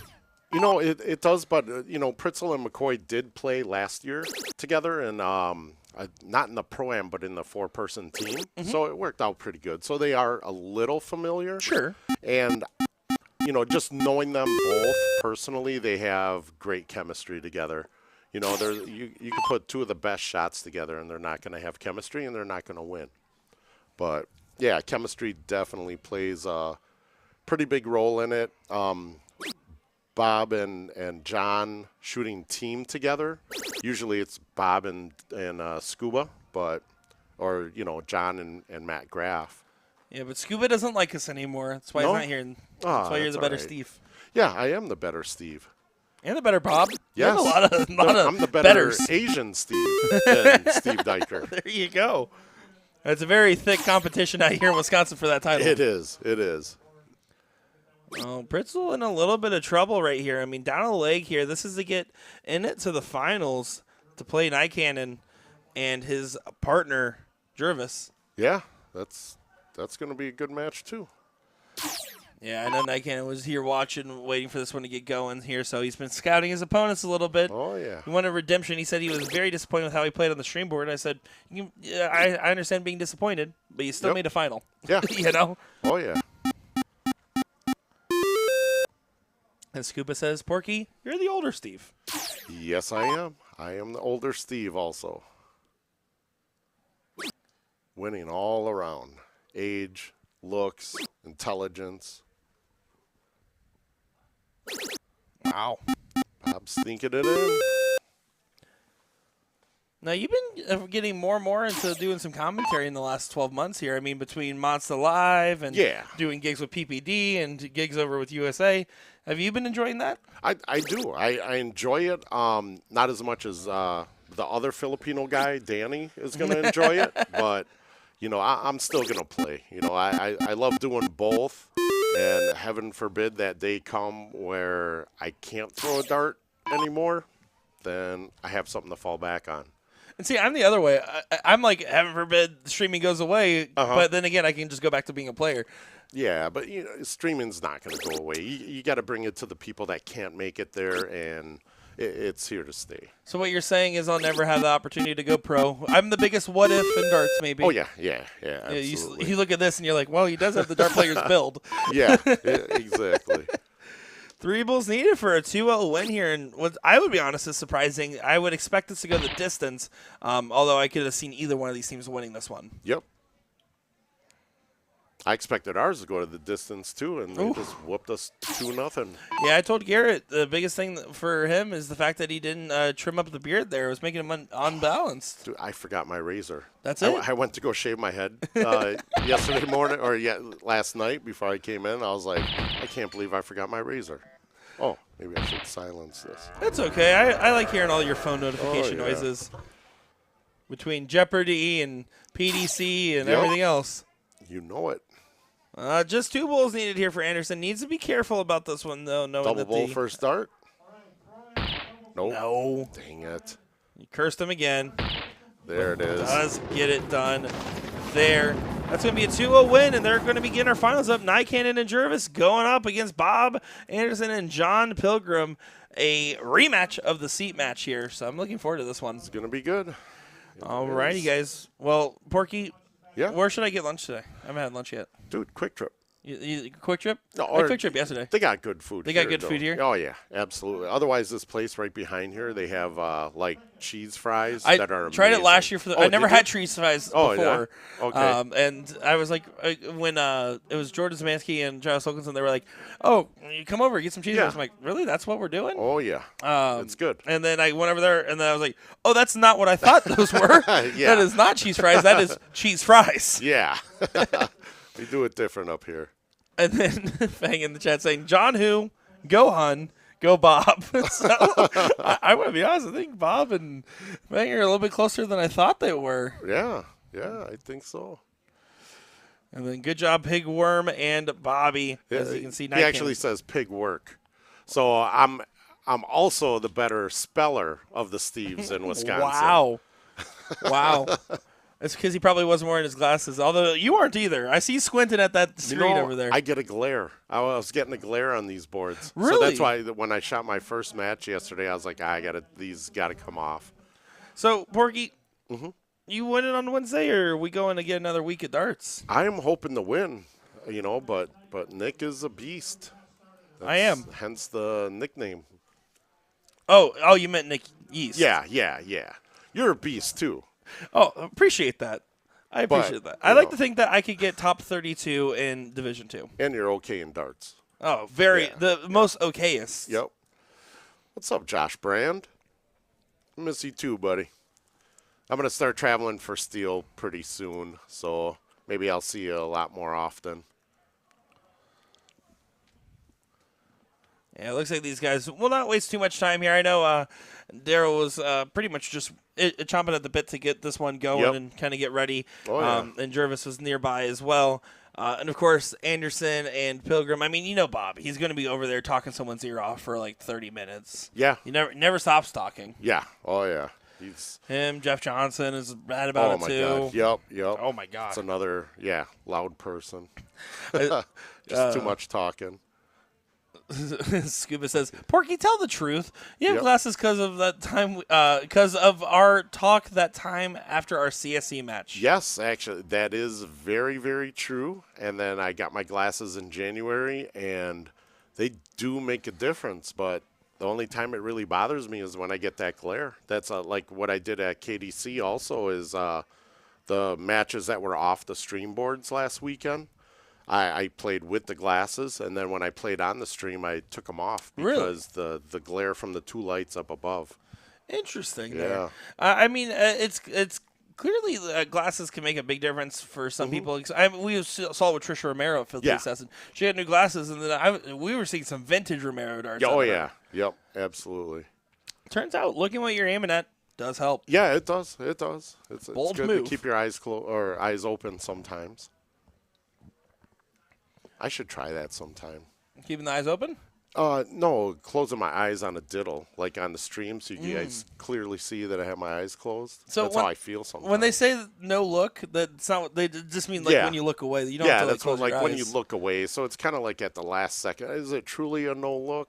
I It's feel debatable. Like I don't know why. I feel like if I tried to close my eyes while throwing a dart, I would like get jumpy with it. I feel like it would make me snatchy. Would it? Yeah. I feel so because I don't know. I feel like I'd be forcing to blink. I don't know. Or something you're about gonna that hit just seems hard. somebody or go completely off the board.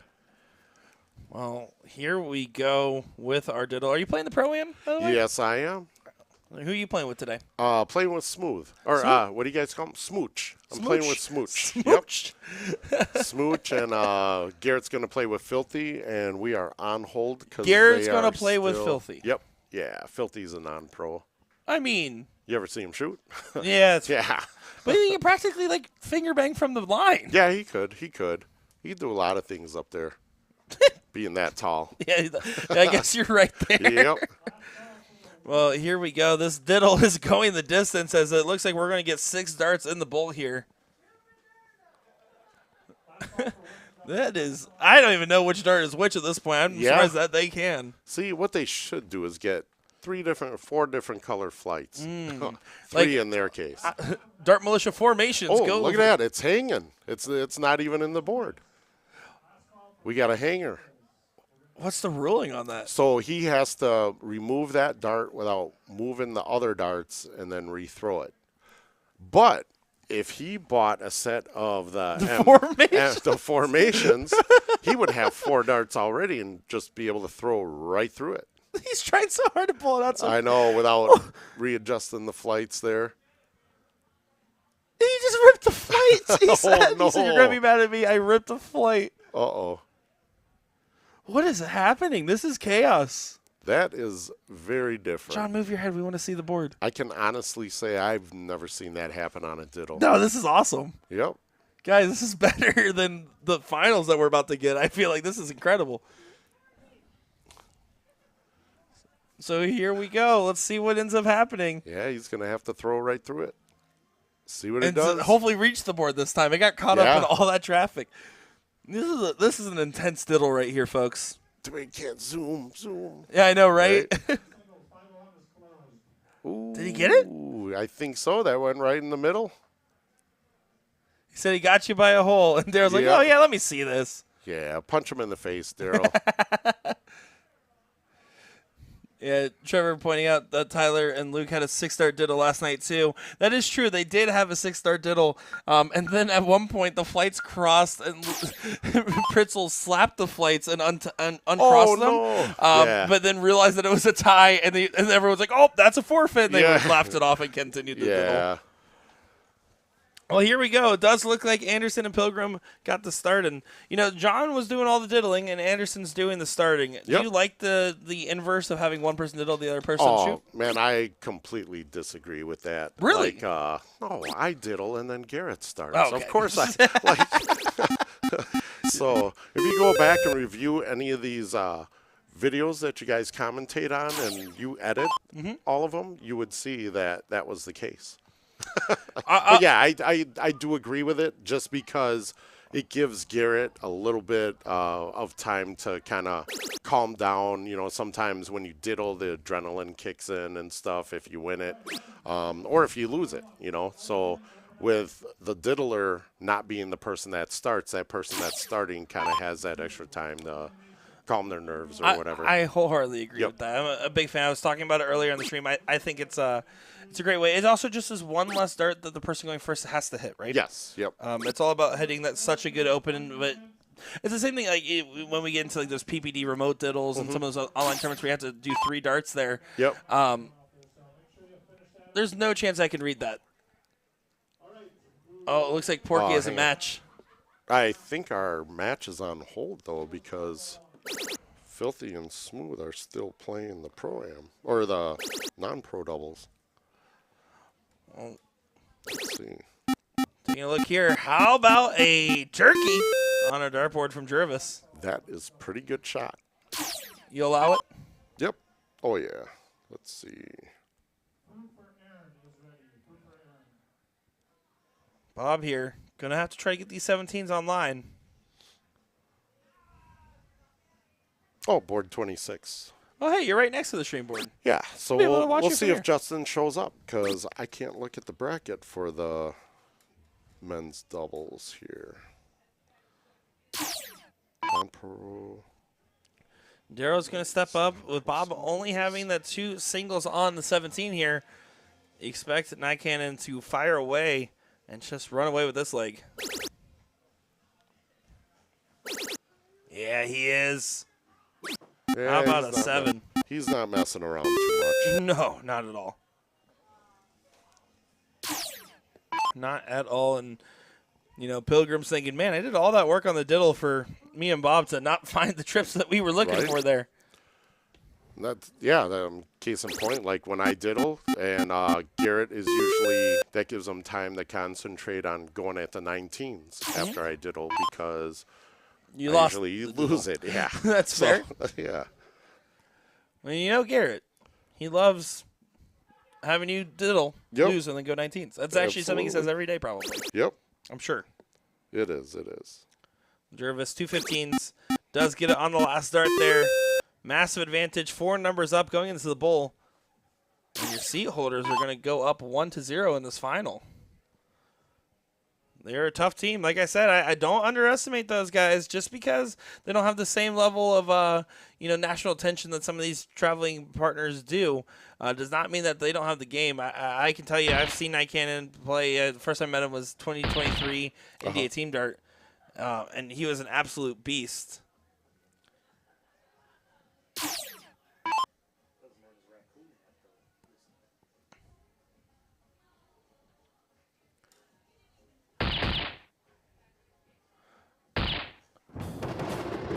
There you go. Does look like it is a 1-0 lead for the seat holders here.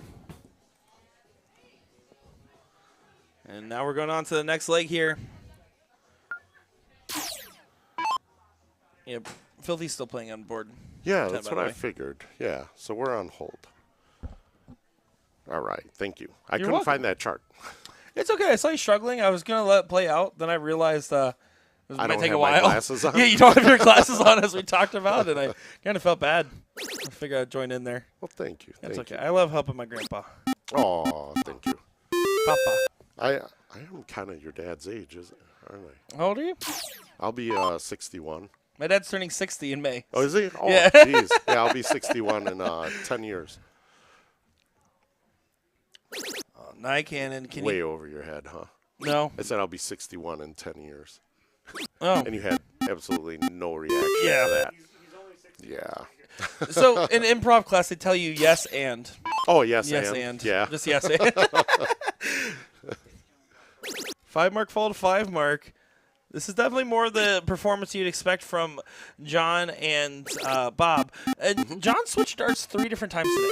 Did he really? He switched from his old darts to his new darts for some more grip because he felt like he was having trouble with his fingers and just the nerves Okay. in them. Yeah. And then afterwards, he was like, "No, that feels fine." So then he switched back over to the other ones, and then didn't like them, and then switched back over. Really? I was like, "You're an insane person." As it looks like Filthy did finish his match up there, gives you a little thumbs up. Yep. And you know what's going on there.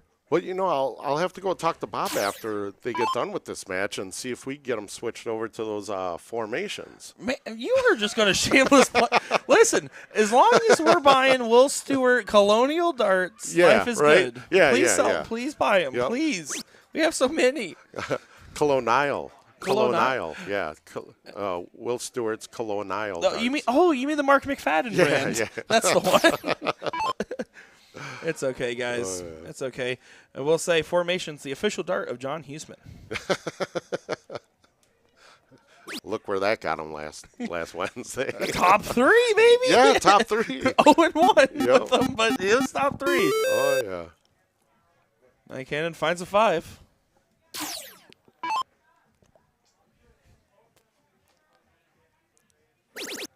But Pilgrim's going to go on the attack immediately. This time shooting at the correct numbers. That closed shot at the trip 19 Right. in the Well, seat match was very suspect. Yeah, definitely. I wouldn't call it shooting that 5 on the third dart the correct numbers, but we Well, knew he's what still he learning. meant. We knew what he meant. That's all the Bush Latte get into him. Oh, yeah. The Bush Latte. He's enjoyed his last couple events here as a kid on the way. And I say last couple events because he's going to take a pretty big step back there, focus Oh, on yeah. family. Yep. They'll make for an interesting whammo this year. Yeah, it's super lame trying to be a responsible father. Oh, yeah. Lame. Tell me about it. Lame. I leave my cat Fred every weekend. Way overrated. Oh, Bob Fresher, that first art hanging over top. That's a bad placement there. Sneaks it in, though. So you were over in for the Phoenix Cup commentating, right? Yep. How's it feel commentating there in like a more close-off setting versus the fishbowl that we have going on here at Plover? Dude, I'll tell you what. It's it's pretty night and day. They're way more professional. Oh, No. wow. No. Wow. No, Kevin does a really good job over there with everything he does. It was just such a different atmosphere. It's because I've commentated with you guys at NDA in Vegas, and it was real cool at the Tuscany where they just had a private room for everything, and those guys bent over backwards. They're like, "Hey, can we get a couch in here?" And You know, we had a VIP room with the food and the snacks and Nice. drinks Yeah, the and setup. everything. Yeah, so it was great, you know. But yeah, it's all the same. It's good to commentate on different people. You know, the hardest thing to do is commentate on people that you don't know. Certainly. So seeing a couple of familiar faces out there, like, you know, Chris Lim and JC was out there, Brandon Perez, all those guys. Scarborough was out there. So those were the fun ones to commentate on. Otherwise, Ivy Calvin from Storage Wars, he was out there. Oh, wow. Yeah, Really? so yeah, All he right. was playing there. I did an interview with him. I got him pretty good on that one. So Adventures of Porky. yeah, I asked him. I said, hey, you know, have you gotten on the stream at all this weekend? He was like, no, not yet. I was like, so if you do make it to the stream, is that like the first time you'd be like on TV or anything like that? And he starts answering me, and I look over at the camera and just kind of, you know, blink my eyes. He was like, all right, Porky, I see what you did there. Oh, But, that's amazing yeah, they're work. a fun group of guys out there too. Travis Robinson, the board 9. Travis, board 9. Well, looking at this one here, Anderson and Pilgrim have done a good job of gaining control of the leg, and what was pretty heavily contested from Nikan and Jervis, but you expect this one now, and it is Yeah. going to go the distance. That's what we want. Will we get 2 scoops of ice cream, or will it be done here? It'll come down to a diddle that they're already laughing and smiling about, Yep. knowing how crazy. That was one of the most insane diddles I think I've ever seen. Well, with the dart do you getting think? caught in the other darts. You think you'll go all 6? No, I'll take It the will. under. Yeah? I'll take the all 6 on For- the diddle. On the diddle. Oh, no. Okay. Never mind. I'll take the under. Yeah, I will too. Yeah. I know, you can't go over. Well, that was a terrible line then. Yeah, right? That was just a yes or no question. Oh. I'll go 6 darts for the diddle. Well, again. then I said no, but Yeah, it's, that's true. In betting talk. So you won it, yeah. Yeah. Yep. Yeah. Well, here you go. Bob and them starting up. If they could hold their throw, this could be 2 scoops. We'll see. I see Liam Musser in the background over there, Sean Cafflish. There's so many talented players in this room, man. Oh, It yeah. is crazy. Oh, Pilgrim and I just made eye contact, and now there's a sign in the middle. Oh, no. There it is. We've been getting crazy. We've been getting signs. We've gotten dancing. Yep. Yeah, Ricky Bobby stripping. Oh, over my there by the gosh, machine. yeah. I was That's- just going to say nobody was taking their clothes off, but then I remembered Ricky I didn't know if Bobby. we were going to have a moment topping the near fall in the bowling alley, Oh, but my that was God. up there. You know, that guy's my coworker. That's amazing. Yeah. It's, Your coworker needs to not walk around behind yeah, the that's dartboard. his name is Whitty, Scott Whitmer. So he was going to try to make it up here this weekend, but he didn't. He was afraid of the slip and falls, or? Yeah, actually, we told him that they dried out all the lanes for him, and he said, really? He said, no. No, not at all. Smooth said that to him, but I don't know if Smooth was kidding. If he did fall, Yeah. you see some of those dart tournaments and some of these places Yeah. you go to with like really specific rules for some reason. Yeah. he would have been a rule. He's the reason why there's warning labels That's on right. things, right? Big shot there from Pilgrim. That Does was- get the 19s. Huge 7. So, I mean, if they keep at this pace, we're going to be going to a second match.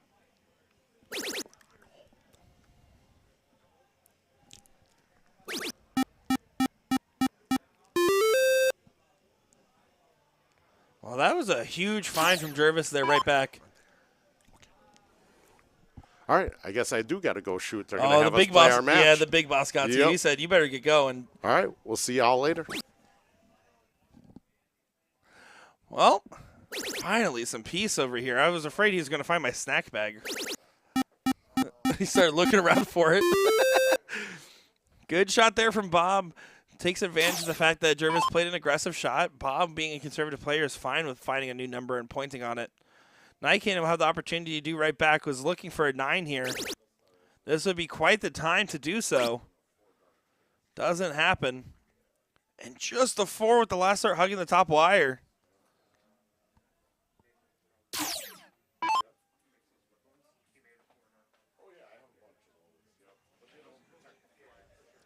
Oh, no. The aggressive shot doesn't go. Has to bail back to the 17s here. And just a 2 mark. 60-point difference. 4 16s gets a shot here, so a 7 mark potential. Jervis has been pretty hot in this leg, so he kind of thinks to himself, I'm going to hit this. He has every right to think that. Good marker dart. Can use that to get into the trip. Does do so. 4-point lead. And he hugs the wire. A well-thrown dart, but it doesn't go.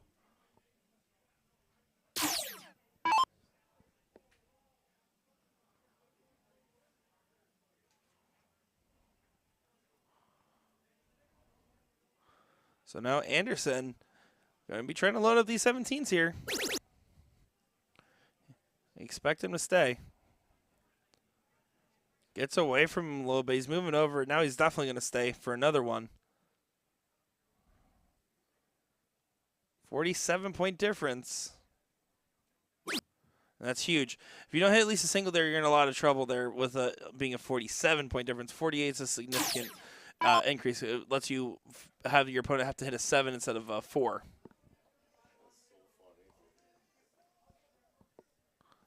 Guys, Porky's back for some reason. That was a record time for that match there for you. That is so funny. So I go out and I come walking out. I was like, Larson's sitting right there. We're playing on that board, right? Mm-hmm. So I come back out and Doug goes, "Oh, I'm sorry, you're on hold." I was like, "Yeah, I know." Oh, Doug. But you know, I'd rather them be too aggressive by getting the players to the board than not aggressive at all. And some great stuff. And this has completely flipped the script here towards the end of this leg. That is. This final might be over here. This is a big shot. If Ryan can collect, massive advantage going into the Bulls. 1-point lead here. 2 darts to close the 15s. You know, is he going to go for that, though? I would have stayed on the 16 also. Yeah, I would have stayed for one more. I mean, you're only going to take 1 dart at the 15. Yeah. But because he had to move because he felt blocked, I would have probably taken the 15 in that dart. Yeah, I think this dart would be, I would shoot at the 15. That's open and clear. But see, that's what I'm saying, though. That first dart kind of blocked him. He felt like he had to move. If you feel like you have to move, why not just hit the 15 there if you already have the 1 point? Yep. And then go back over and then hit the adjusted shot. Because when you have to adjust off where you stand to shoot a number, it obviously is harder. Yeah.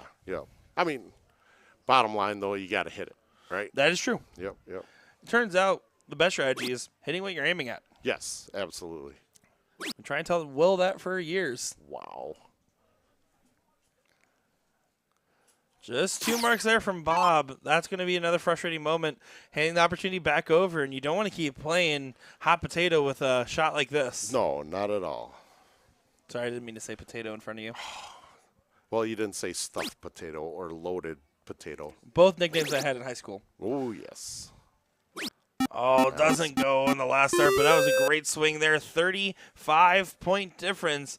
Does add it, so now we have to have a triple before the move. Yeah, you got to have 3, so you need at least the 5 to...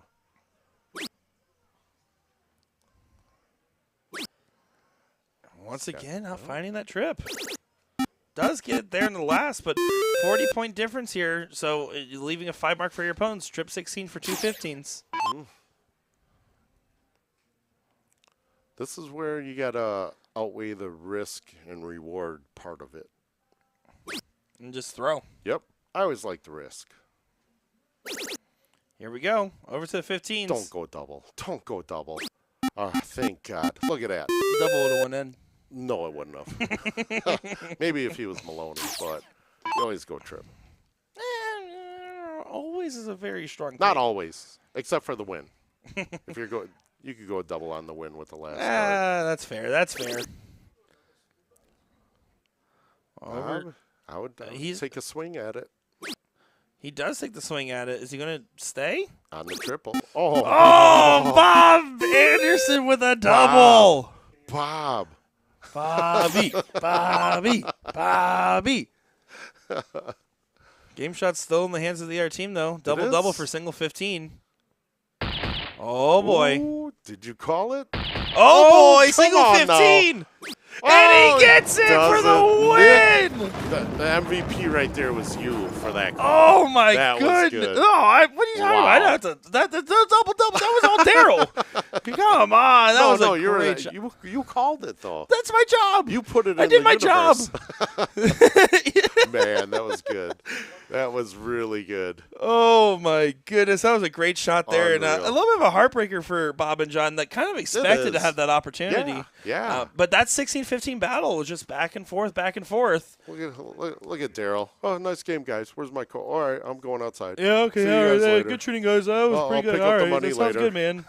All righty, guys. Well, we're gonna go ahead and make sure that Porky doesn't get forfeited once again on I'm the still on dartboard here. hold. Yeah, I know you're still on hold. So taking a So look we're here, good. I'm going to take a peek at our other brackets. I do believe third place match has not started yet for the non-pro, so I believe that should be. Might be next for us. Actually, no, sorry. Next for us will be that women's final coming up here. Sarah Fish going up against Abby Spot. Will Abby Spot get another singles win here in Plover, Wisconsin? We'll find out in just a moment's time. I'm Nick Scher, joined by Steve Hilger, a.k.a. Porky. I'll be right back. Aka Porky.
Time for the ladies to make an appearance on our live stream board. We got Abby Spot and Sarah Fish in the finals of our women's singles here. I'm Nick Scher, joined by Steve Hilger, a.k.a. Porky. Porky.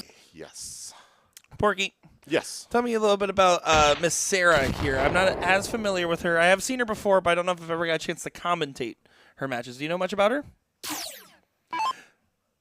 I know she's here in Plover, Wisconsin, having a good time. Yeah, that's it. She is. She's in the finals right now. Yeah, I actually she hasn't don't lost the know match yet much. today. Yeah. Oh, she won the hill. No, she did lose one match today. I lied. Oh, she did. Okay. Now, that being said, if you guys know anything about Sarah in the chat, please let us know. We would love to learn more about our players that we have on the stream. The women's format is open in, open out 501 here that we're going to be looking at for this one.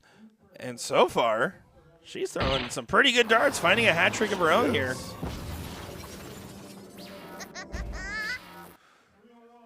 Looking at her bracket here, she had a first-round bye. Okay. Then played Chelsea Gilman, Chelsea Stoller, Daniela Bauman, and then she played Cindy Johnson, who knocked her to the losers bracket. Okay. Where then Sarah then went on to play Skylar Bell-Richard, and then played Michelle Daka and Cindy Johnson once again to get all the way back to play Abby's spot. So she went on quite the run today. Yeah, that is a pretty good run. Yeah, honestly, I am not familiar with it. Well, apparently, according to Jamie, she doesn't throw often anymore, but used to be one of the better women in Wisconsin. So there you go. Probably one of those players that took a bow out. And I can see that she's throwing a 45.67 so far. Yeah, you can't go wrong with that.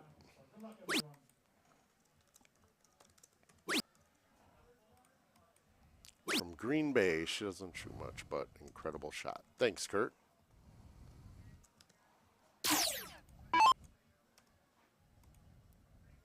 Yeah, even back in the day in my travels, I don't really recall meeting her or seeing her play. Well, it's always the most exciting part is just meeting all these Yeah. new players and getting a chance to see some great darts across the board. Is Oh, yeah. Sarah making a little bit of a buck of this one, but Abby's setting at 163, so it's going to be okay. There's going to be another opportunity. Yep. Still has 6 darts at it, or at least 3 more, I should say, now.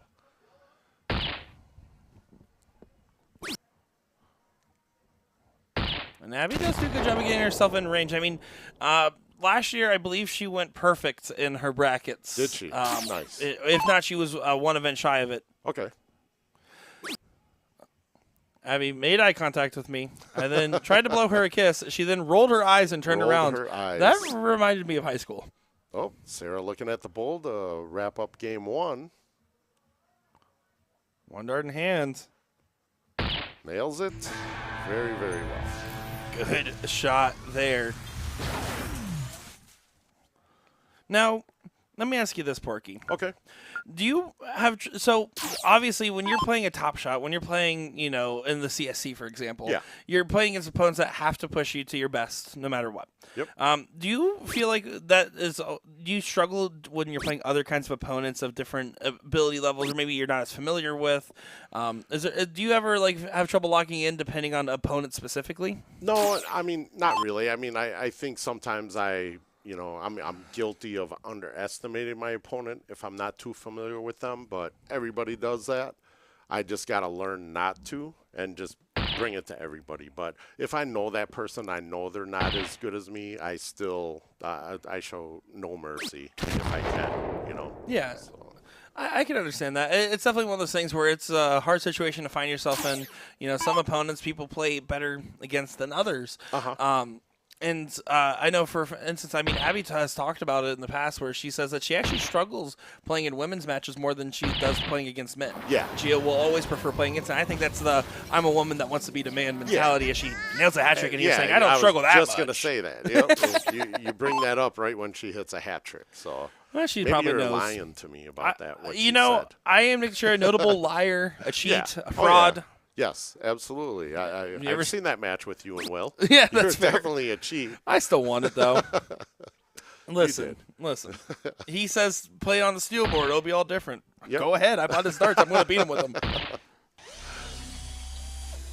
Guys, Sarah? don't tell Will I said any of that. Yeah. Well, we'll mute the mic next time you talk bad about Will. Yeah, please. There will be no more commentary the rest of the day. And that's it for our show. Yep. Abby staying true. She's going to leave an out, and she does.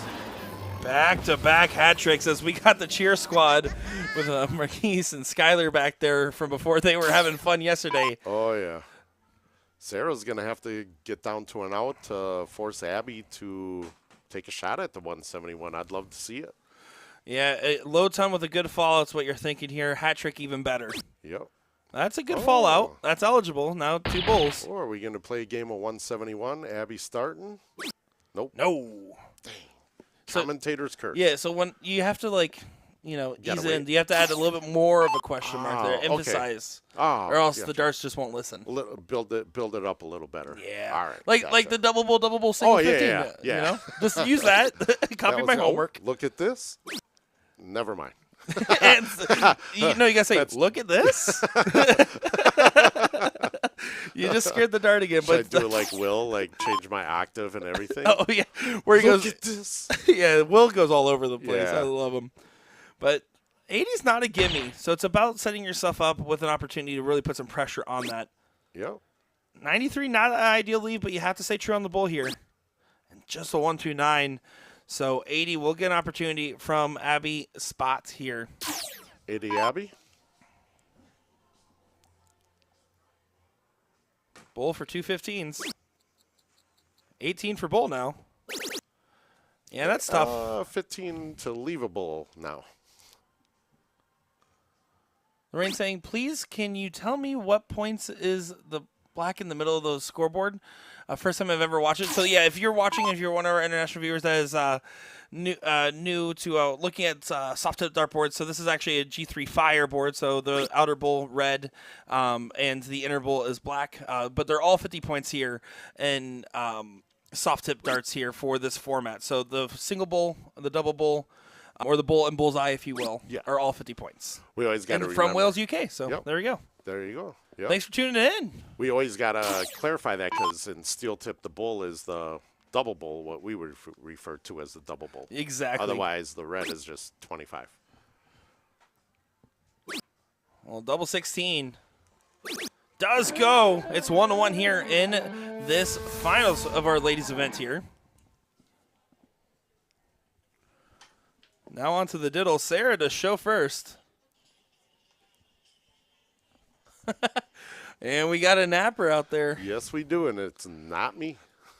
No, we got Jeremy literally falling asleep Oh, last yeah. night in here. Well, was he falling asleep or was his mustache just getting heavy and dragging his head down? I don't know. I heard a snore. Oh, yeah. I got it a could've snore. been. Well, you know, he does breathe like that sometimes, even when he's awake. Yeah, that's So. also fair. The Mr. Monopoly man himself. Yep. And Abby's going to get her throw in there and drops it low. That's hard. When you tie on the diddle and immediately go up to throw it next time, I understand throwing in rhythm like a normal match. But in the diddle, you have to take that extra time to be a little bit more tactful. Yeah, definitely. But it only matters if Sarah punishes here. And she will. Yeah, that's a good shot there. Sarah on track to potentially get the dip. We'll see if she's able to do so. And then if so, we'll go to another best of 3 in our bracket here. Looking at our non-pro, they are currently playing, it looks like now they're in the 4th place match here. So once that match is finished, they'll be on to the 3rd, which will be on our stream board. So after this, will be 3rd place and final for the non-pro double. So don't go far, folks. Is my non-pro still playing their match? Yes. All right. Good, good. Does get a low ton. That's good. Low tons will get you there.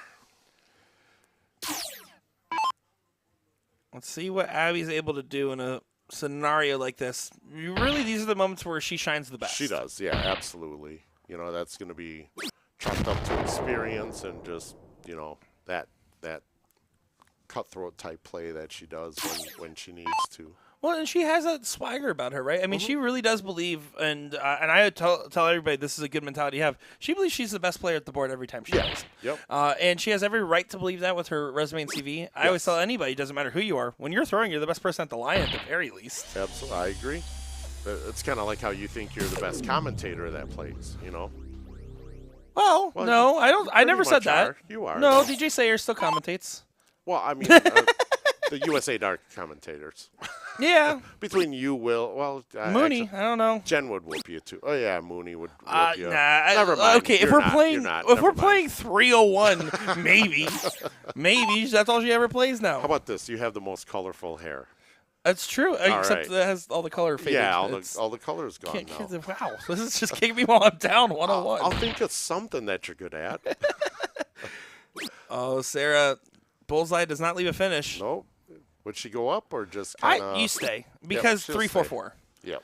If Abby ends up hitting Buck 180 80. here to lead the 164, good on her. Yeah. But yeah, you just are focusing on bringing your own score down there. There's no Yeah. reason for any tomfoolery or antics. Yep. And I mean, honestly, what are the chances of somebody taking out a 164 to win the tiebreaker or the match? You know? You know, I've seen it before, I think. Have you? Yeah, sounds Where? familiar. Never mind. Must be a blur. That's right. Bob McCoy. That guy. That is a guy. Certifiably so. Yes, he is. He is. Oh, needs to get at least a bull here. I mean, you full out, you could potentially Yeah, even finish. go 12. You need or a bull something, first to or finish. Bull or No, you yeah. have to stay bull. Yep. Because like bull for 16, she needs a bull first shot. If she goes for that like a trip 12 play to leave a guaranteed finish, it gives Abby all the confidence to really hit a big shot Yeah. here. That would have left her at 170, but I mean, Yeah, honestly, which is still bull first. But what are the chances? I mean, have you Oh, seen stop anyone it. take out a 170 to win a game? Good low ton there is Chapo Roan is playing for the 6th time today. Yeah. We are at the Pink Pony Club if you guys are curious. Oh, this would be a big one. This would be good. No! Ooh. Single 16 to set up the bull here, and Abby will get a shot for the 109 now. Which is still not a give me. It's not a gimme at all. There's at least a fair amount of good fallouts where no matter what, you should, after your first start, have a good shot. Yeah. She goes all the way down to 16 there. Nothing wrong with that. No, I personally am more of a fan of just leaving it on the bull than the 16, just because I'm always nervy at winning darts. Especially singles. When you got to hit the single to win, that is, yeah. Oh, no, she no. went high on the wire there. Trip 15. Or single 15. She's Either laughing it off. Yeah, that's definitely a big frustrating moment, though. Laughing or breathing, one of the two. It just kind of stays up there. Leaves at 33. Barring a nervy miss, Sarah should be taking the first dip here, though. Yeah. Good honor. She said, you guys are going to know who I am. I just want you to know that. Yep. I love it. Love the tenacity.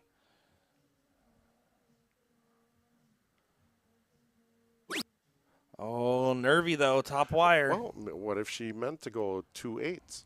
She did not. Oh, okay. I'm being optimistic. She barely got That was so close. That's what I'm saying. to That triple. was some nervy darts there. I don't know if anything about those last 2 darts were super intentional, but oh my goodness, we're going to go ahead and go the distance now. Abby's Wow. spot, Sarah Fish, ladies and gentlemen. One more best of 3. Yes, those singles are the worst to hit. I will say one of my favorite things about this tournament as well is that not only, I mean, yes, we have seen Abby Spot be dominant for the last couple of years here, but just these different challengers that approach, these different Cultivate Towns, and specifically with Doug's Sports Pub. I mean, Michelle Dacca and Casey Bates are on the Doug's team, and let me tell you, those are up-and-coming impressive females. Big time. Yeah, and, Wisconsin over the years has gone through spurts where each area in Wisconsin had the strongest players. At a point in time, it was Milwaukee, and then it was Janesville, and then you had Oshkosh and Stevens Point and La Crosse and Fond du Lac, or just all these different towns that Will can't pronounce. And they all had their where they were the best in the state. And now it's shifting. It's still Milwaukee right now currently. But everybody's in the running. Green Bay has great players. Point here has great players. Janesville always has great players. Until Benny and Kirshner and Ryan Olson and all those guys move away from that area, they're always going to have great players. Flying Hawaiian says soft tip is straight out. So there's different formats depending on what tournament it is, but typically in soft tip, it is usually full bull and open out is the most common format you'll see in soft tip darts. So 50-point bulls and open out, so singles, doubles, triples, or bull for your finish there. But it's not exclusive. There's plenty of split bull formats and split double out, double in. A lot of master out formats too, especially if you're playing in more of the like Asian-centric dartboards. That's common like Darts Live in Phoenix, for example. Yep. Yeah, it all just depends on which level, time constraints. You get, a bracket of 100 and something teams or anything. You definitely don't want to do split bowl double out, or else that's gonna go all day. Yeah, you're not wrong there. Well, here we go. Sarah with an opportunity to be the first one to check out. A lot harder of an opportunity now. You need to go bull for trip. She should go for a trip here, though. Do not leave 178. She did try to stay on the bull, so Abby will have the opportunity here. And the only reason we say that is just because Abby's going to leave a finish from 202 You think 99 so? times out of 100. Did you just curse her? No. Well, That's why I give it odd range. Are you sure? 99 times out of 100. Okay, you didn't. Curse I know, her. because I'm a professional.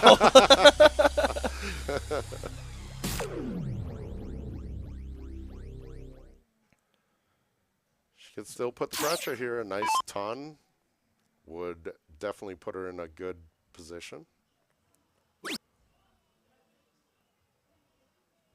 Rita saying you would love the format for a Swiss tourney, except is so 01. I'm curious what a Swiss tourney format is. You know, I can't remember. I think it has something to do with like triple elimination or something. Okay. I can't remember exactly. It's been a long, long time.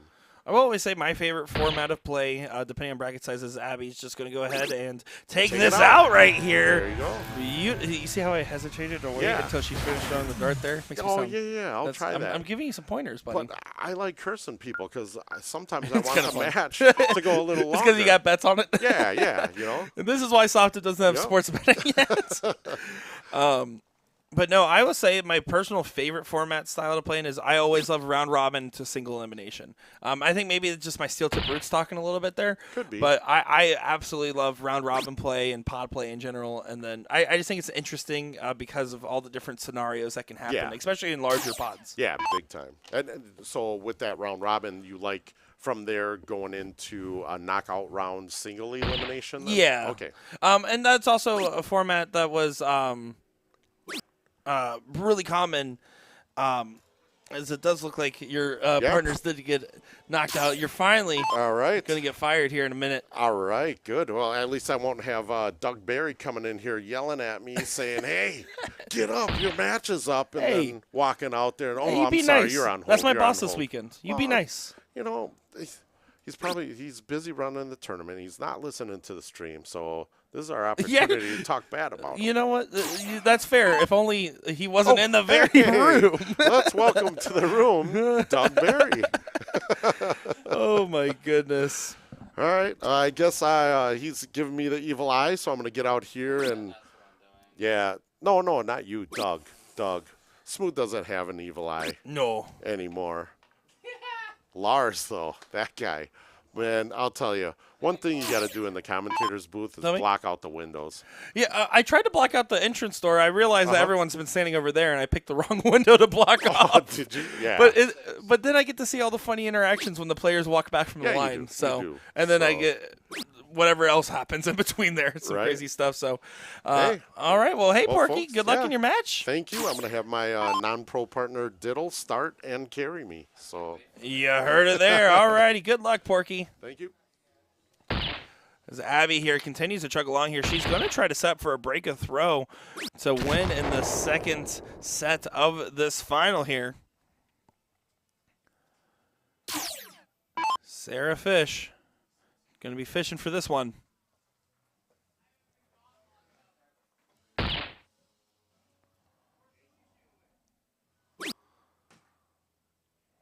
One more bowl. Does get it in there, so put some pressure. And 172 is a little bit tricky because it's a fallout dependent. You have to find a hat trick here. Can't really bank on a miss to be able to leave a finish. She takes a deep breath and a sigh. She wants to get this done here. She does not want this to go to the distance. Sarah, on the other hand, be pretty happy if this went the distance. And Abby drills it, finding a hat trick here at the right time to leave herself at the 1-2-2. Sarah's going to have to leave a better finish to put this under pressure. But 1-2-2 is a good bull first shot. Good marker dart there. She can stay with that. Release a little bit early. You can tell it's a little bit of a nervier dart. But does collect, getting herself to the 116. Debatably a little bit better because you can go bull 16 bull. I don't really like the bull bull double 11. Big fan of the bull for 418s here. We'll see what Abby does, though. Oh, she does not leave a finish after the first dart miss. And does tee up the bull here. 116, though, will be the shot for Sarah Fish. Bowl 16 bowl. Sounds easy. It's hard to do, especially when it is to send it to a last leg decider in a double dip scenario. Bowl for trip 18. Not going to happen today. Abby Spots is 50 points away from being your women's 501 champion.